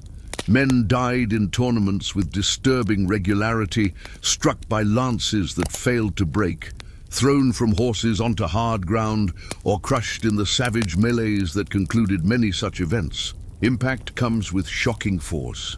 If your lance strikes well and shatters properly, the energy dissipates somewhat. But if it doesn't break, if instead it remains intact, all that force transfers directly through the lance to your arm, shoulder, and body. You might be lifted entirely out of your saddle and thrown backward, landing heavily on ground that feels as hard as stone. The toll on the body accumulated over years of such activity. Joints wore down, bones that had been broken and healed improperly ached in cold weather. The repeated impacts, even when armor held, caused damage that compounded over time. A knight in his 40s often moved like a much older man, his body bearing the accumulated wear of decades of violence. And yet, despite all of this, the pain, the terror, the financial burden, the psychological scars, the institution of knighthood persisted. Why? Because it served the needs of medieval society. Knights were the elite military force of their age. They were symbols of their lord's power. They were the enforcers of feudal hierarchy. But imagine yourself as one of these men, lying awake at night, your body aching from the day's exertions or from old wounds that never quite healed. You stare into darkness, listening to your wife's steady breathing beside you, and you wonder if the price has been worth paying. You wonder what your sons will face when they come of age, whether they'll bear the same burdens you've borne. The dawn comes, as it always does. Another day begins with its responsibilities and demands. You rise from your bed, feeling your body protest the movement. You dress yourself in the clothes of peace, wool and linen, instead of mail and plate. For today, at least, there is no battle. For today, you are simply a landowner, a husband, a father, a man trying to maintain his place in a harsh and unforgiving world. The medieval writers who developed the Arthurian legends were not trying to deceive. They were creating meaning. They took fragmentary traditions about a half-remembered past and constructed from them a mirror in which they could see themselves, their values, their fears, their aspirations. Arthur became whoever they needed him to be: warrior, king, cuckold, symbol, tragedy, promise. As you lie here now, in your own time, distant from Arthur's historical period by 15 centuries and from Mallory's literary work by 5, you might reflect on what Arthur means in the present. The legends continue to be retold, adapted, reimagined for each new generation. The story refuses to die because it speaks to something fundamental about human experience: the tension between ideal and reality, the tragedy of imperfection, the hope that somewhere, somehow, there exists a better version of ourselves and our societies. Let the thought settle softly. The search for Camelot continues, but perhaps what we're really seeking is not a physical location that we could excavate and map. Perhaps we're seeking something internal, a place where the ideals we aspire to could actually be realized, where honor and loyalty and virtue could flourish without being corrupted. The historical Arthur remains elusive, perhaps permanently beyond our reach, but the legendary Arthur, that construction of centuries of imagination and desire, remains vividly present. He rides still through forests that never existed, sits in a hall that was never built, rules a kingdom that never was, but that somehow feels more real than many things that actually existed. This is the power of legend, to create truth from fiction, to make the imaginary more meaningful than the historical. Arthur, whether he existed or not, lives in ways that most historical figures do not. He shapes how we think about kingship, about chivalry, about loyalty and betrayal. He provides a vocabulary for discussing ideals and their corruption. And so we leave him here, neither definitively real nor definitively imaginary, suspended in that strange space between history and legend. The quest for Arthur continues, as it has for centuries, as it perhaps always will. Each generation takes up the search again, looking for Camelot in ruins and documents, in archaeology and analysis. And each generation, whether they find evidence or not, finds something, a reflection of their own time, their own concerns, their own hopes for what humanity might be capable of achieving, if only we were a little more noble, a little more courageous, a little more true. The legend endures, the story continues, and Arthur waits, whether in Avalon or in our collective imagination, ready to return when we need him most. We move now from the legend of Arthur himself to the object that became most closely associated with his court, the Holy Grail. From the profound questions about Arthur's historical existence, we turn to an even stranger question. How did a simple cup become the most sought-after object in medieval Christendom? Imagine yourself at the Last Supper in an upper room in Jerusalem on the night before the crucifixion. The room is lit by oil lamps, their flames casting soft, shifting shadows on the walls. 13 men recline around a table, Jesus and his 12 disciples, sharing the Passover meal together. On the table, among plates of food and pitchers of wine, sits a cup. Just a cup, perhaps clay, perhaps wood, perhaps metal if the household was prosperous. Unremarkable in itself, ordinary, the kind of vessel used in countless homes across the Roman world. Jesus takes this cup, fills it with wine, and speaks words that will echo through 2,000 years of Christian history. This is my blood. The cup passes from hand to hand. Each man drinks. The meal concludes. The cup is cleared away with the other dishes. What happens to it after that moment, no one records. It disappears into the flow of ordinary objects, used and eventually discarded or broken or lost. This is where history ends and imagination begins. The Gospels mention the cup of the Last Supper, but they give it no special significance beyond that single evening. The early Christian church, focused on the resurrection and the spread of the faith, shows no particular interest in preserving or venerating the physical objects Jesus used. The cup, if it survived at all, would have been just another relic among thousands in a religion that was beginning to accumulate them. For centuries, there is silence, no mention of a special cup, no tradition of its preservation. The early Christians are more concerned with martyrdom and survival than with collecting artifacts. The cup, real or imagined, rests in obscurity. Now imagine yourself moving forward in time to the late 12th century, to the moment when Chrétien de Troyes composes his final, unfinished romance, Percival, or the story of the Grail. We are back in that French courtly context we visited in the previous segment: aristocratic patrons, courtly love, idealized knighthood. Chrétien has already written 4 Arthurian romances.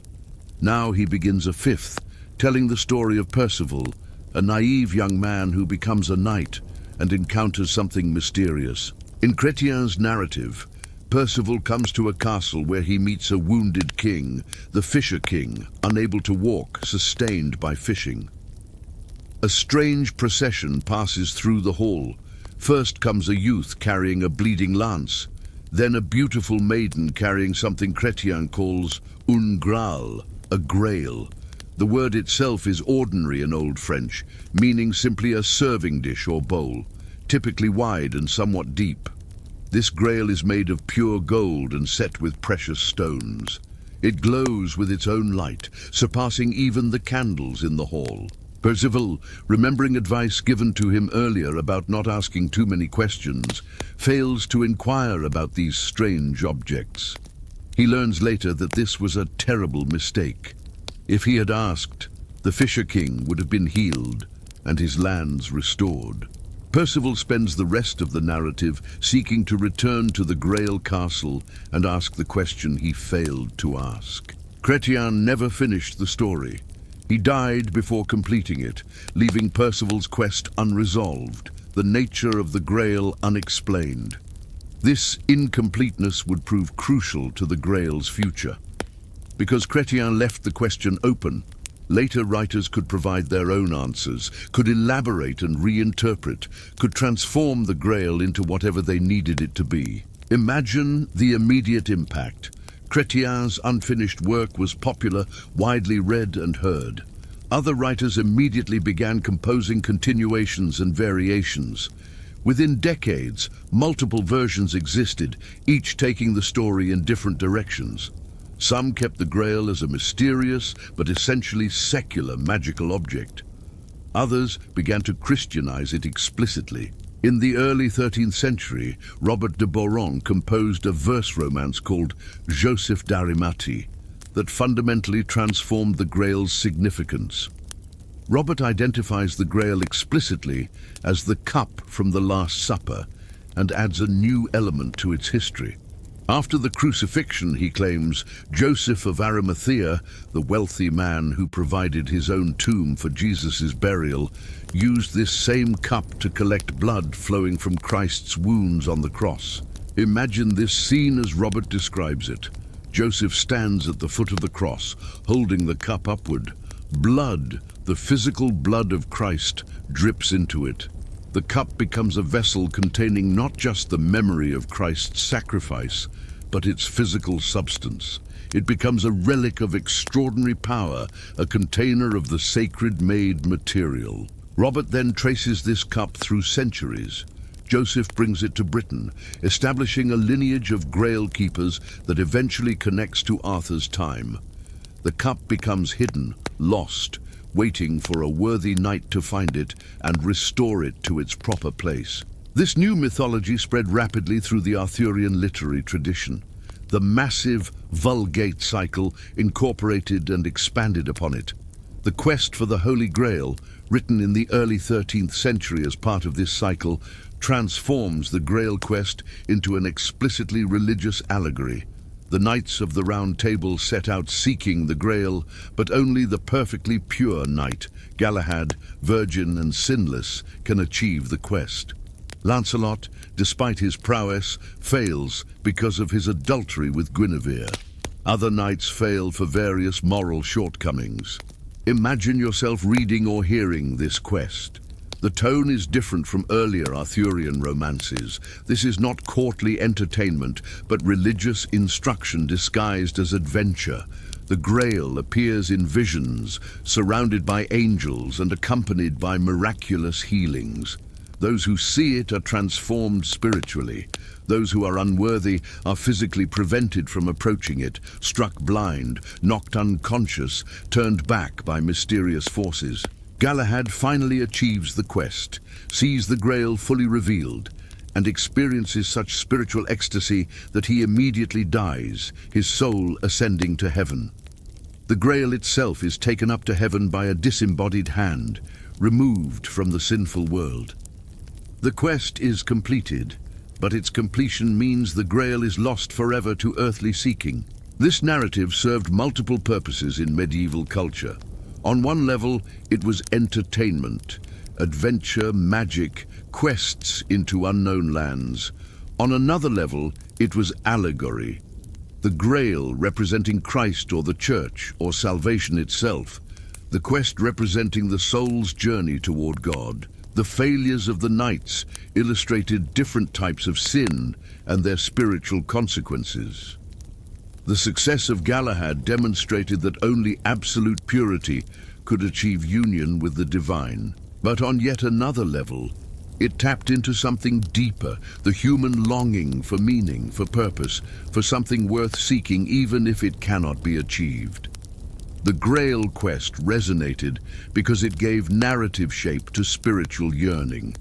It said that life should be directed towards something transcendent, that there exists an ultimate goal worth pursuing even at the cost of everything else. Medieval people absorbed these stories deeply.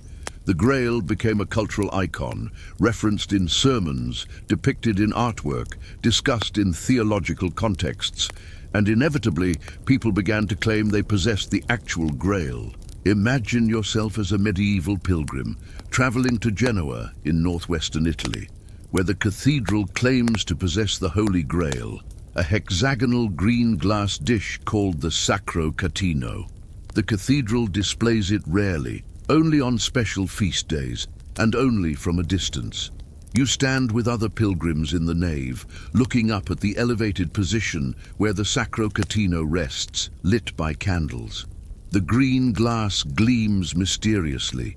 The priests explain its history, how it was taken as plunder from Caesarea during the First Crusade, how it was identified as the Grail, how it has performed miracles. You want to believe. The object is beautiful, exotic, clearly ancient. The setting is magnificent. The story is compelling. But part of you wonders, could this truly be the cup Christ used? How did it end up in Caesarea? Why would such a sacred object be made of green glass? The questions linger, but the desire to believe is powerful. In Valencia, Spain, another cathedral makes a similar claim. The Valencian Grail is a polished agate cup, the stone beautifully veined with natural patterns. The cup itself is ancient. Archaeological analysis suggests it dates to the 1st century, making it at least theoretically possible that it could have been used at the Last Supper. Medieval craftsmen added an elaborate gold and jeweled base much later, transforming a simple ancient cup into an object worthy of veneration. Imagine holding this object if you were permitted. The agate is smooth under your fingers, cool to the touch. The craftsmanship of the ancient cup is simple but elegant. The gold base added later is ornate, covered with pearls and precious stones. The contrast between the humble cup and its elaborate mounting encapsulates the tension between the historical Jesus, a poor teacher executed by Rome, and the Christ of faith, King of heaven. The Glastonbury monks, those same ones who claimed to have found Arthur's tomb, also claimed at various times to possess the Grail or knowledge of its location. Other relics proliferated. Lances said to be the lance of Longinus that pierced Christ's side. Fragments supposedly from the cross, thorns from the crown of thorns. Medieval Europe was full of relics, each claimed to be authentic, each with its own miraculous history.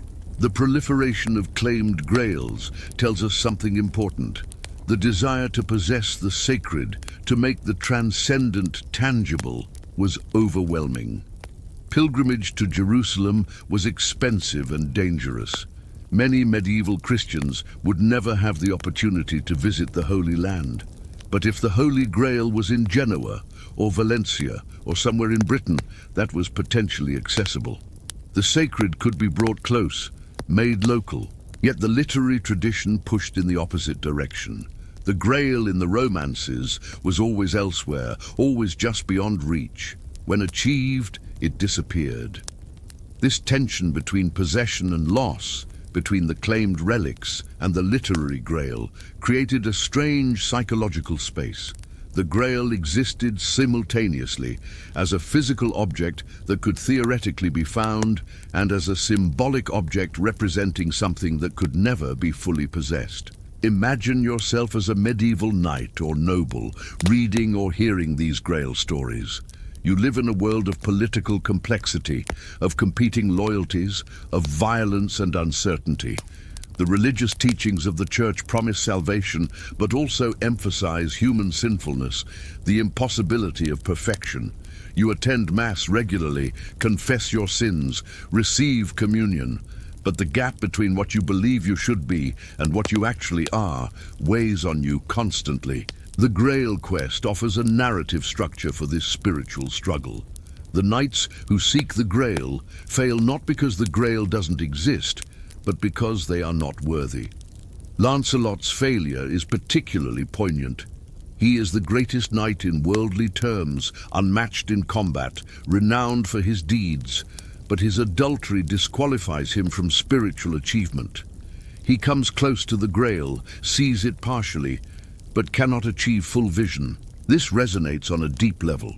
You can be excellent in worldly ways, successful, powerful, skilled, and still fall short spiritually. The Grail quest acknowledges this painful reality while holding out the possibility that perfect achievement exists, even if it's beyond your reach. Galahad's success proves that absolute purity is theoretically possible, even if practically impossible for normal humans. The psychological appeal of the Grail extends beyond individual spirituality to collective meaning. The quest gives purpose to knighthood, transforms violence into service. A knight's military training and equipment, which in reality served political and economic interests, could be reinterpreted as tools for spiritual seeking. The armor that actually existed to protect the body in brutal combat becomes, in the allegory, armor against sin. The sword that actually killed people becomes the sword of faith that strikes down evil. This transformation was necessary for medieval aristocratic culture. The knightly class existed because of warfare, but the Church taught that violence was sinful. The Grail quest mythology provided a way to reconcile this contradiction. Knights could imagine themselves as spiritual seekers rather than professional killers, their violence sanctified by being directed toward holy purpose. The actual physical chalices claimed to be the Grail continued to accumulate. Each generation added new candidates, new discoveries, new miracles attributed to this or that cup. In the late Middle Ages, the Nanteos cup in Wales gained fame, a wooden bowl supposedly brought to Britain by Joseph of Arimathea. Sick people drank from it, seeking healing. The wood gradually wore away as pieces were taken as relics themselves, the cup literally consumed by the devotion it inspired. Imagine the psychology of relic veneration. You are ill, suffering from a condition medieval medicine cannot cure. You hear about this cup, about the healings attributed to it. You make pilgrimage, perhaps traveling for weeks. You arrive at Nanteos, explain your need, ask permission to drink from the cup. The monks fill it with water or wine. You bring it to your lips. The liquid touches your tongue. You drink, feeling the wood against your lips, rough from age and use. Does it heal you? Perhaps your condition improves, either from natural causes or from the psychological effect of hope and belief, or for reasons we still don't fully understand about the interaction between mind and body. or perhaps it doesn't improve, and you return home disappointed, but still believing, explaining the failure as your own lack of faith rather than the cup's lack of power. The desire to believe is not evidence of stupidity or gullibility, it's evidence of hope, of the human need to feel that suffering can be alleviated, that divine power can intervene in earthly affairs, that we're not alone in our pain. The Grail, whether as literary symbol or physical relic, offered this hope. In the centuries after the medieval period, the Grail's meaning continued to evolve. The Protestant Reformation rejected relic veneration, dismissing the physical cups as superstitious fraud. But the literary Grail survived, secularized, and reinterpreted. Writers increasingly focused on the quest itself rather than its religious significance, on the journey rather than the destination. By the 19th century, the Grail had become a symbol for any ultimate goal, any perfect achievement. Wagner's opera, Parsifal, reinterpreted the Grail story, emphasizing redemption through compassion. The Victorian poets used Grail imagery to explore doubt and faith in an age of increasing secularization. Tennyson's Idylls of the King presented the Grail quest as both noble and destructive, draining Arthur's court of its best knights on a mission that ultimately failed. The 20th century brought new interpretations still. Psychological readings, seeing the Grail as a symbol of wholeness or integration, feminist reinterpretations, connecting it to older goddess worship, esoteric theories linking it to mystical traditions outside Christianity. Each age found in the Grail what it needed to find, what spoke to its particular concerns and longings. This adaptability is itself remarkable. A simple cup mentioned briefly in the Gospels becomes, through accretion of legend, a symbol capacious enough to hold almost any meaning.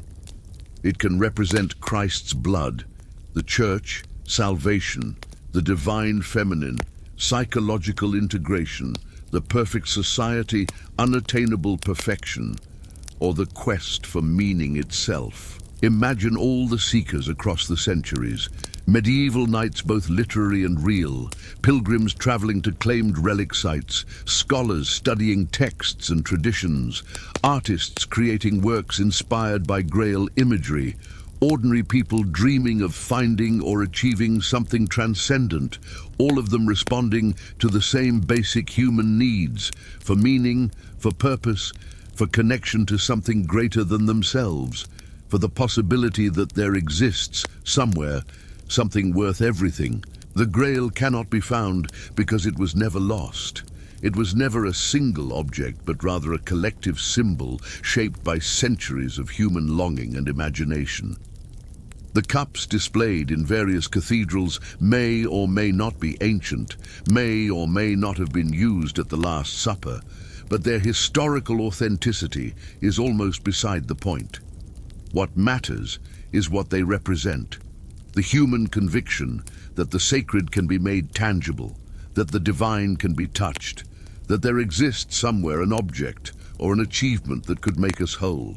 And perhaps this is why the quest never ends. Each generation takes it up again, seeking the Grail in its own way, following its own path, failing in its own particular manner, but continuing to seek nonetheless. The Grail withdraws as we approach it, always remaining just beyond reach, always promising that one more effort, one more step, might be enough. Let the thought settle gently as we prepare to move into our final segment. The Grail rests wherever it has always rested, in the space between what is and what we wish could be, between the material and the spiritual, between history and legend. Its mystery remains unsolved because perhaps it was never meant to be solved, only continually sought. The search continues. The cup, wherever it is, whatever it is, waits for the next seeker to take up the quest, to follow the path worn smooth by countless feet before them, to pursue that glimmering promise of something transcendent, something perfect, something that might finally be enough. Segment 4. The Court of Louis VII and Royal Luxury. From the symbolic quest for the unattainable Grail We turn now to something far more tangible, the daily life of those at the very pinnacle of medieval society.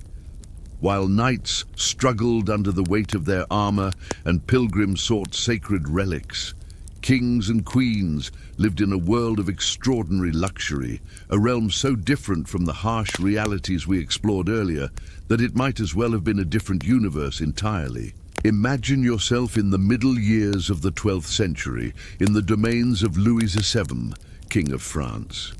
Louis is not yet the powerful monarch that later French kings would become. His realm is actually smaller than the territories controlled by some of his nominal vassals. But he is still a king, anointed by God, crowned in the great cathedral at Reims, and his court reflects the wealth and status that kingship commands. Picture yourself approaching one of the royal residences, perhaps the palace on the Ile de la Cité in Paris, or the castle at Orléans, or one of the many other properties the king moves between throughout the year. Medieval kingship was itinerant. The court traveled constantly, moving from residence to residence, consuming the resources of each locality before moving on to the next. This movement was partly practical.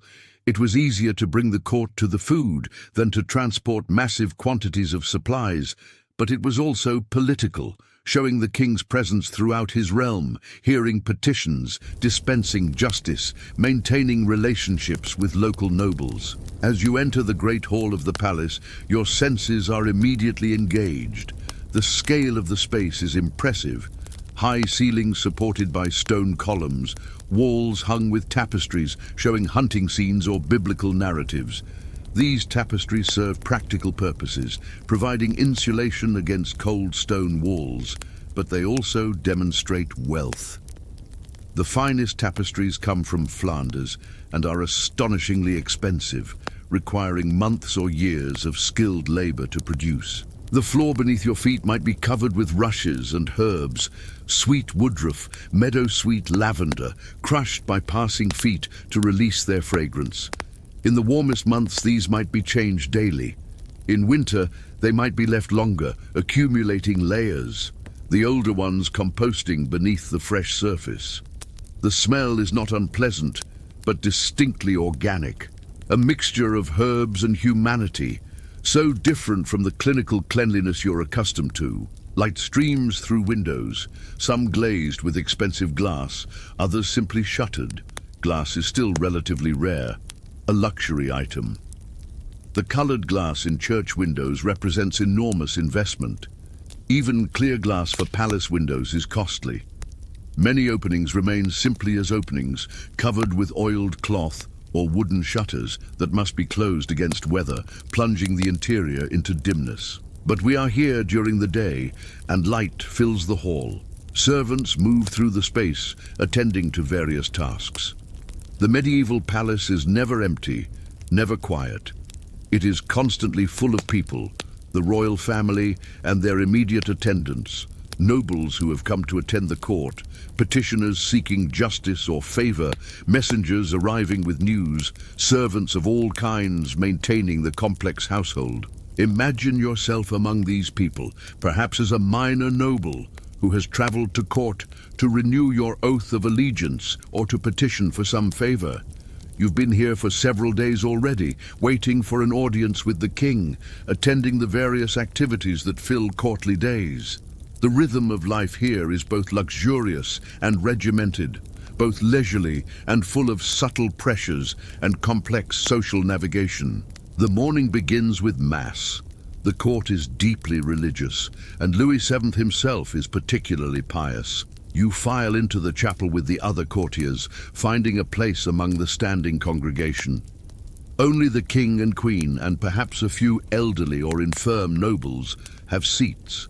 The service proceeds through its familiar rhythms, prayers, readings, the consecration, communion for those who have confessed recently. After Mass, the morning might be devoted to hearing petitions and conducting official business. If you need to speak with the king, this is your opportunity. You wait in the hall with others, standing or perhaps sitting on benches along the walls. When your turn comes, you approach the king, who sits elevated on a chair that serves as a throne. His counselors stand nearby, ready to advise on legal or political matters. You present your petition, perhaps a dispute over land with a neighboring lord, perhaps a request for permission to marry, perhaps seeking the king's judgment in some complicated matter. Louis listens, asks questions, consults with his advisors. The judgment might come immediately or might be deferred for further consideration. Either way, the process reinforces the king's role as ultimate judge, the source of justice in the realm. But official business occupies only part of each day. Much of the time at court is devoted to display, to entertainment, to the elaborate social rituals that define aristocratic identity. And nothing exemplifies this better than the hunt. The hunt is not merely a pastime for medieval nobility. It is a defining activity, almost an obsession. For kings and great lords, hunting represents sport, certainly, but also training for war, demonstration of power over nature, and opportunity for display of wealth and skill. And the scale of royal hunting expeditions is extraordinary. Imagine preparations beginning days before the hunt itself. The royal huntsmen scout the forest, identifying where deer or wild boar have been seen. They might track animals to their lairs, noting their size and condition. Dogs are selected for the hunt. Specialized breeds for different purposes. The allants and running hounds who will chase the prey. The bloodhounds who will track by scent. The small terriers who can pursue animals into their burrows. The evening before the hunt, the court gathers for a formal dinner. The excitement is palpable. Nobles discuss previous hunts, boast of their skills, speculate about what tomorrow might bring. The king announces the plan, where the hunt will take place, what quarry is intended, who will ride in what position.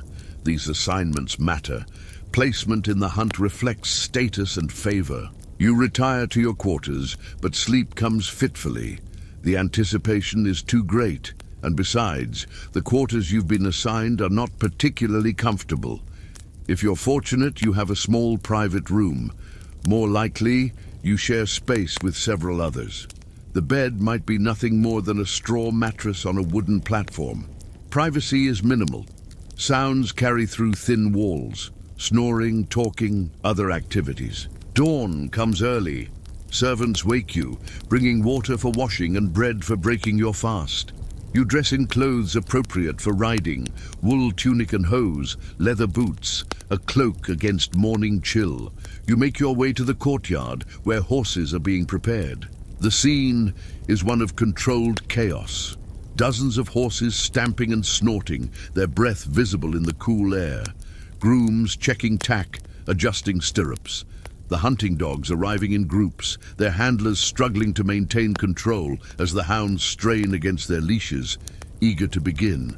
Servants loading provisions onto pack animals, food and wine for the midday meal, spare equipment, medical supplies in case of injury. The king emerges, and the noise level drops as everyone shows respect. Louis VII is not a particularly impressive physical figure. History records him as mild-mannered and deeply religious, rather than martial and commanding. But he is the king, and his presence transforms the gathering. He inspects his horse, speaks with the master of the hunt, exchanges pleasantries with various nobles. Finally, the horn sounds. The hunt begins. You mount your horse and join the procession moving out of the courtyard, through the town, toward the forest beyond. The town's people line the streets to watch, their faces expressing mixed emotions. Respect for the king, perhaps resentment at the damage the hunt will do to their crops as horses and dogs traverse the fields. Awareness of the vast social gulf between themselves and these mounted nobles. The forest is ancient, vast stretches of woodland that cover much of the landscape. Entering it feels like entering another world. The light changes, filtered through dense canopy.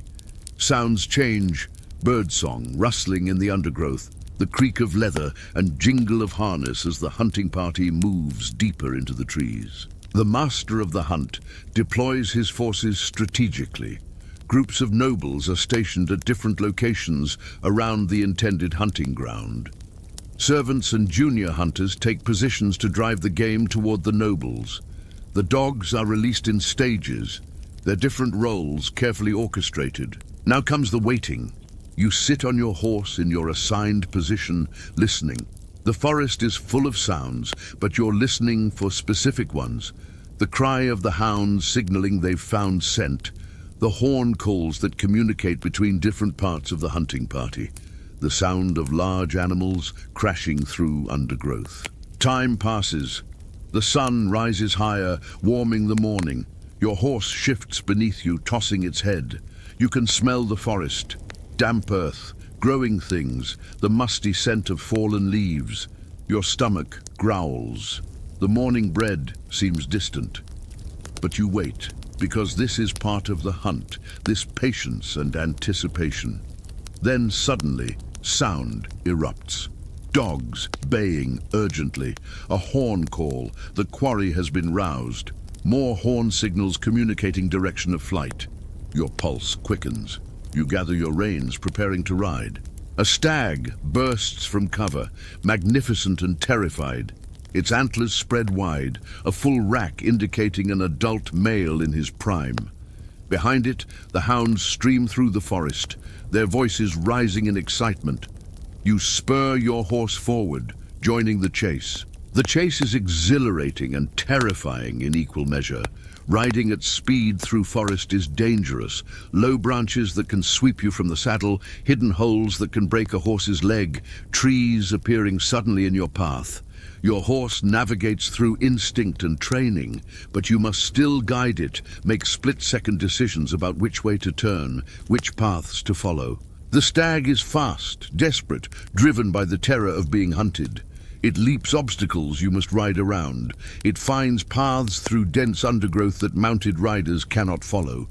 But the dogs are relentless, and the mounted hunters know the forest, can anticipate where the stag will go, can cut off escape routes. The chase might last minutes or hours. Medieval hunts could continue all day, the quarry running until exhausted, the hunters pursuing until either the animal is brought to bay or escapes entirely. Distance covered might be astonishing, miles and miles through forest and field. Finally, the stag can run no farther. It turns at bay, back against a rocky outcrop or a dense thicket, facing the dogs. The hounds surround it, baying but not attacking directly. They've been trained to hold the quarry, not kill it. Their role is to keep it in place until the hunters arrive. You ride up along with other nobles and the king. The stag stands before you, flanks heaving, foam dripping from its mouth, eyes rolling with exhaustion and fear. For a moment, there is a tableau. The exhausted animal, the excited dogs, the mounted humans who have driven it to this point. The kill, when it comes, is swift. The king or a designated noble dismounts, approaches with a spear or sword, and dispatches the animal with a single thrust. The dogs are rewarded with portions of the kill. The huntsmen begin the process of butchering, skilled work, carefully done according to tradition. Different cuts go to different people based on rank and role in the hunt. The finest portions are reserved for the king's table. But the day is far from over. One kill does not end a royal hunt. The horns sound again, calling the scattered hunters back together. Another portion of the forest is driven. Another animal is roused. Perhaps a boar this time, even more dangerous than a deer, capable of goring horses and ripping dogs apart with its tusks. Imagine yourself exhausted already, but the hunt continues. Your horse is tiring, sweat foaming on its neck. Your body aches from hours in the saddle, from the jarring impact of riding at speed over rough terrain. But you cannot show weakness, cannot withdraw, while the king continues to hunt. Midday arrives. The hunting party pauses for the meal that has been prepared. Servants have found a suitable clearing and set up a temporary camp. Canvas pavilions provide shade. Tables are arranged, covered with cloths. Food appears, roasted meats from earlier hunts, bread, cheese, fruit, pastries, all carried from the palace or hunted from nearby estates. Wine flows freely, the good stuff from the royal cellars, served in silver cups. You eat gratefully, replenishing energy spent in the morning's chase. Around you, nobles recount the morning's adventures, the close calls, the impressive kills, the dog's performance. Everyone is filthy. Dirt from the forest, sweat from exertion, blood from handling the kills. But no one seems to mind. This is sport, adventure, the privilege of the aristocracy. After eating, there might be a rest period. Some nobles doze in the shade. Others walk about, stretching cramped muscles.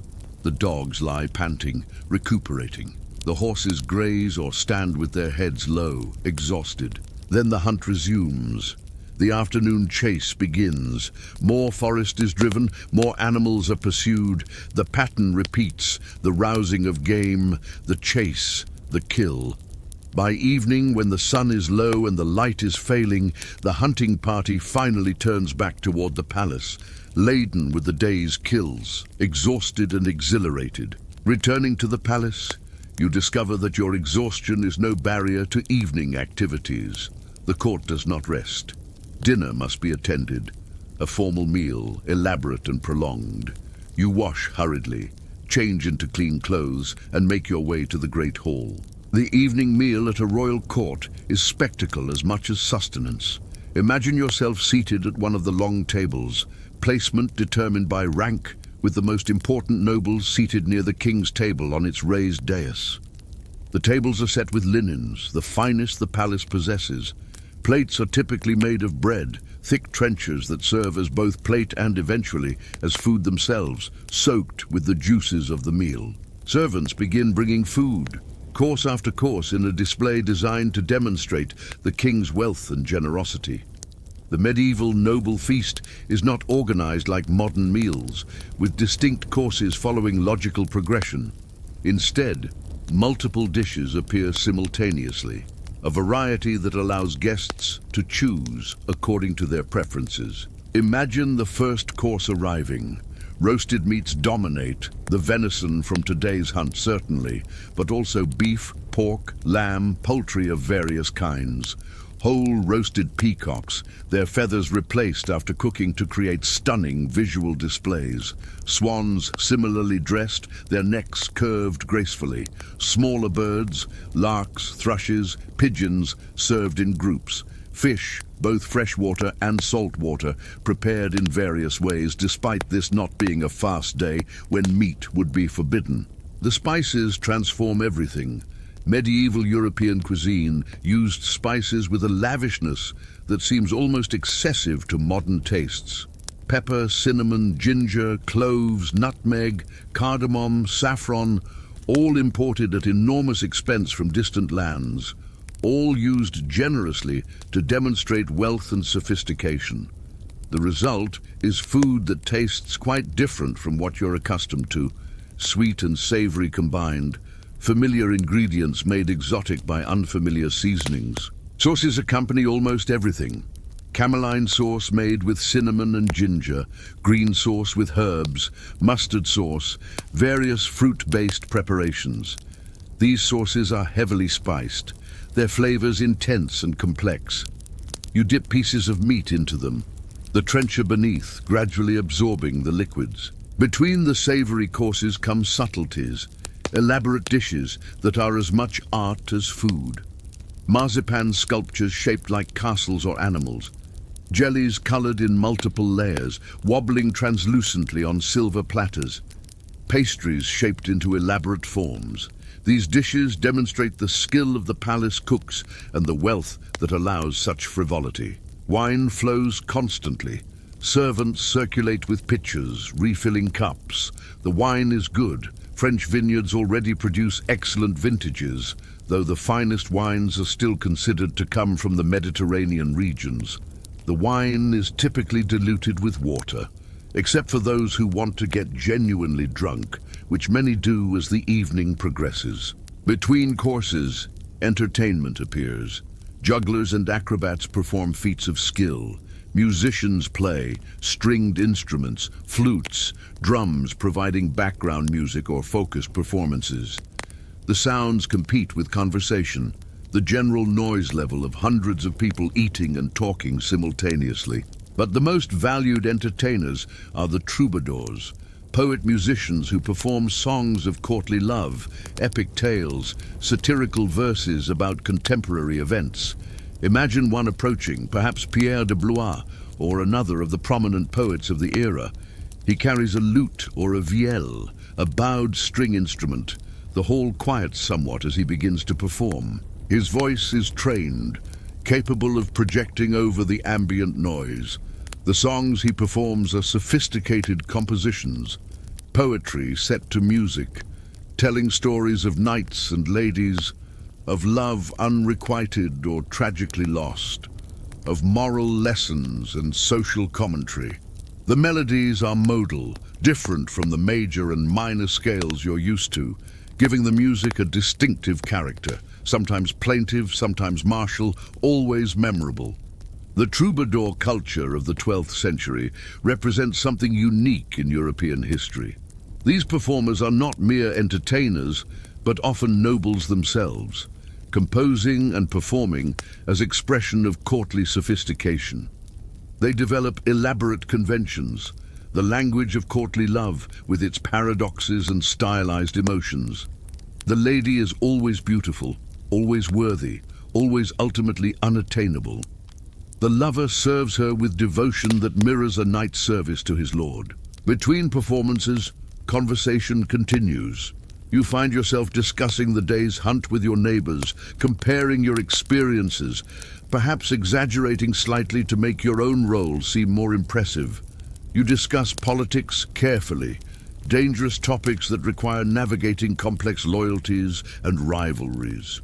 You gossip about other courtiers, about who is in favor and who is not, about marriages being arranged, about scandals real or rumored. Eleanor of Aquitaine hovers in the background of many conversations, even though she is no longer Louis's queen. The marriage between Louis and Eleanor was one of the most significant political arrangements of the era. She brought to the marriage the vast Duchy of Aquitaine, effectively doubling Louis's territories. But the marriage failed. Eleanor was too strong-willed, too independent for Louis's piety and caution. They had 2 daughters but no sons, and eventually the marriage was annulled on grounds of consanguinity. They were related within the degrees that technically prohibited marriage, though this had been overlooked when political advantage demanded it. Eleanor then married Henry Plantagenet, who shortly after became King Henry II of England. She took Aquitaine with her, transforming the political landscape of Western Europe. Her former husband's greatest vassals now included the man married to his former wife, a man who controlled more of France than the King of France himself controlled. Such are the consequences of political marriages, those arrangements that shaped medieval Europe more than any number of battles. Imagine the complexity of these negotiations. Families allied, territories exchanged or secured, futures determined by matches made for political advantage rather than personal affection. And yet, the courtly love tradition celebrated by the troubadours presents an alternative vision. Love chosen freely, if often imprudently, love that ignores political calculation in favor of emotional connection. The gap between the reality of arranged marriages and the fantasy of courtly love creates a tension that medieval aristocrats seem to find simultaneously frustrating and appealing. The meal continues for hours.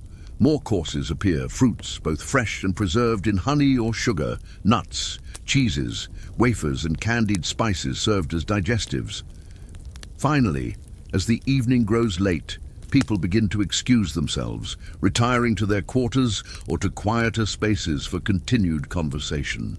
You make your way through corridors lit by torches and candles, their light flickering and insufficient. You navigate by memory and by following others who know the way.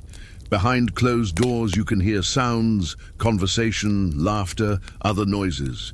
Privacy in a medieval palace is minimal, sound traveling easily through walls and floors.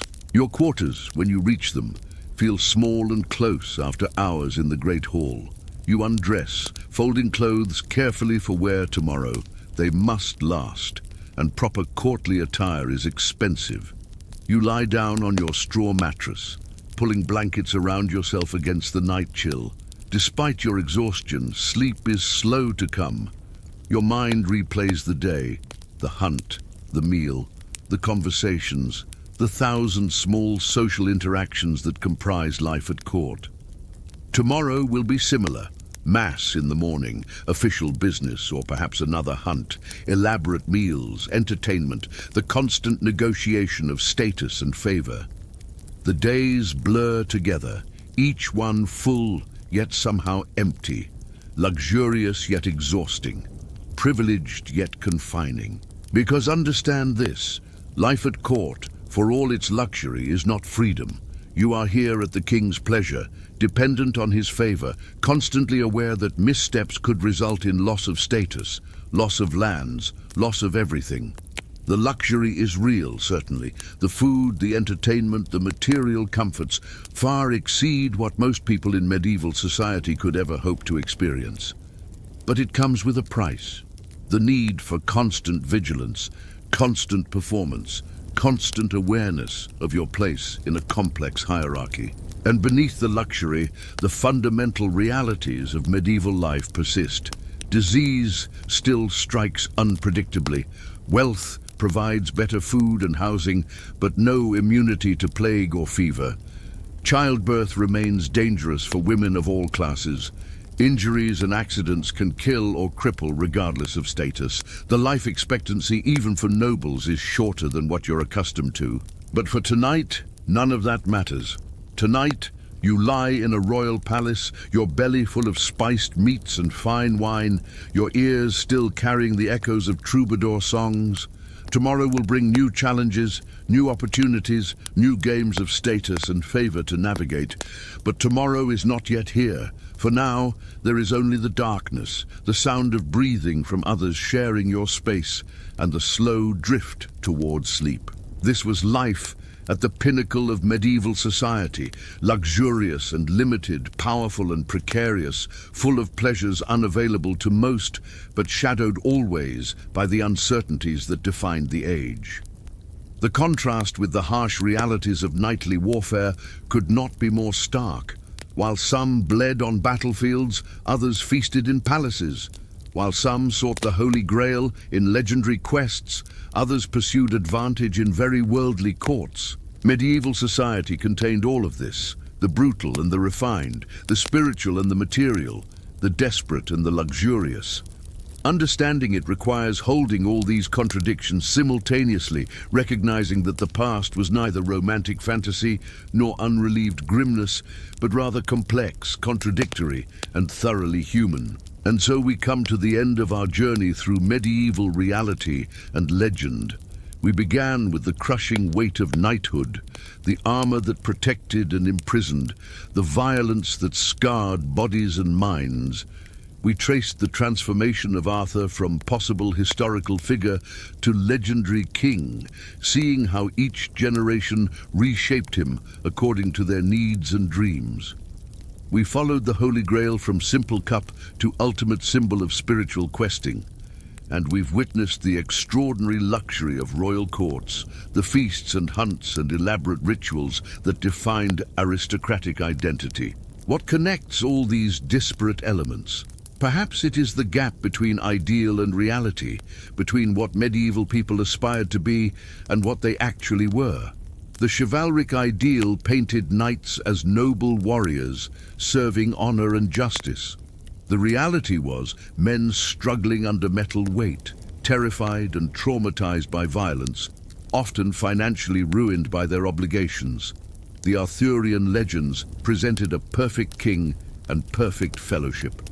The reality was petty kingdoms and failed marriages, ambition and betrayal. The Grail represented perfect spiritual achievement. The reality was human imperfection, the impossibility of absolute purity. Yet the ideals mattered, even in their impossibility. They provided something to aspire toward, a vision of what humanity might achieve if only we were better than we are. Medieval people understood, perhaps better than we do, that ideals serve their purpose even when, especially when, they cannot be fully realized. The knight who failed to live up to chivalric standards still had those standards as a measure, a reminder of what he should strive toward. The world that fell short of Camelot still had Camelot as a vision of what might be possible. As you rest now, in your own time, in your own place, consider how far removed you are from that medieval world. You lie in comfort that would astonish even kings like Louis VII. Your life expectancy is twice what theirs was. Your access to information, to entertainment, to material goods exceeds anything they could have imagined. The violence that defined so much of their world is, for most of you, distant and abstract. Yet some things remain constant across the centuries. The human needs that created the Arthurian legends, the yearning that sent knights questing for the Grail, the hunger for meaning and purpose and transcendence, these have not changed. We still tell ourselves stories about heroes and quests. We still seek objects or achievements that might somehow complete us. We still live with the gap between what we are and what we wish we could be. The medieval world is gone. The knights with their heavy armor, the troubadours with their songs of courtly love, the pilgrims seeking relics, the kings holding court, all of them have faded into the past, their concerns no longer ours, their struggles ended. But they lived fully while they lived as you live now. They felt joy and sorrow, hope and fear, love and loss. They were human as you are human. Let that connection across the centuries be a comfort. Let the distance reassure you. The weight of armor presses upon no one now. The terror of medieval battle is memory. The quest for the Grail continues, but only as metaphor. You rest in safety that they could only dream of, comfort that would seem miraculous to them. As sleep approaches, let the past recede gently. Let the knights lay down their swords. Let Arthur rest in Avalon. Let the Grail remain wherever it has always been, just beyond reach, promising but never delivered, beckoning us onward while we learn to find meaning in the seeking itself. The medieval world fades into the darkness behind your eyelids. Its stories remain, but you are released from its burdens. The weight lifts, the quest pauses, the great hall grows quiet, the hunt is over. Rest now. History has done its work for tonight. The past has shared its lessons, its warnings, its wonders. Tomorrow will come with its own challenges, its own quests, its own struggles between ideal and reality. But tomorrow is not yet. For now, there is only the gentle darkness, the steady rhythm of breathing, the slow drift into dreams. Let the medieval world go. Let its knights and kings, its legends and mysteries, its brutality and beauty all fade into the background, becoming nothing more than distant echoes growing softer and softer, until at last there is only silence, only rest, only the profound peace of sleep. Good night.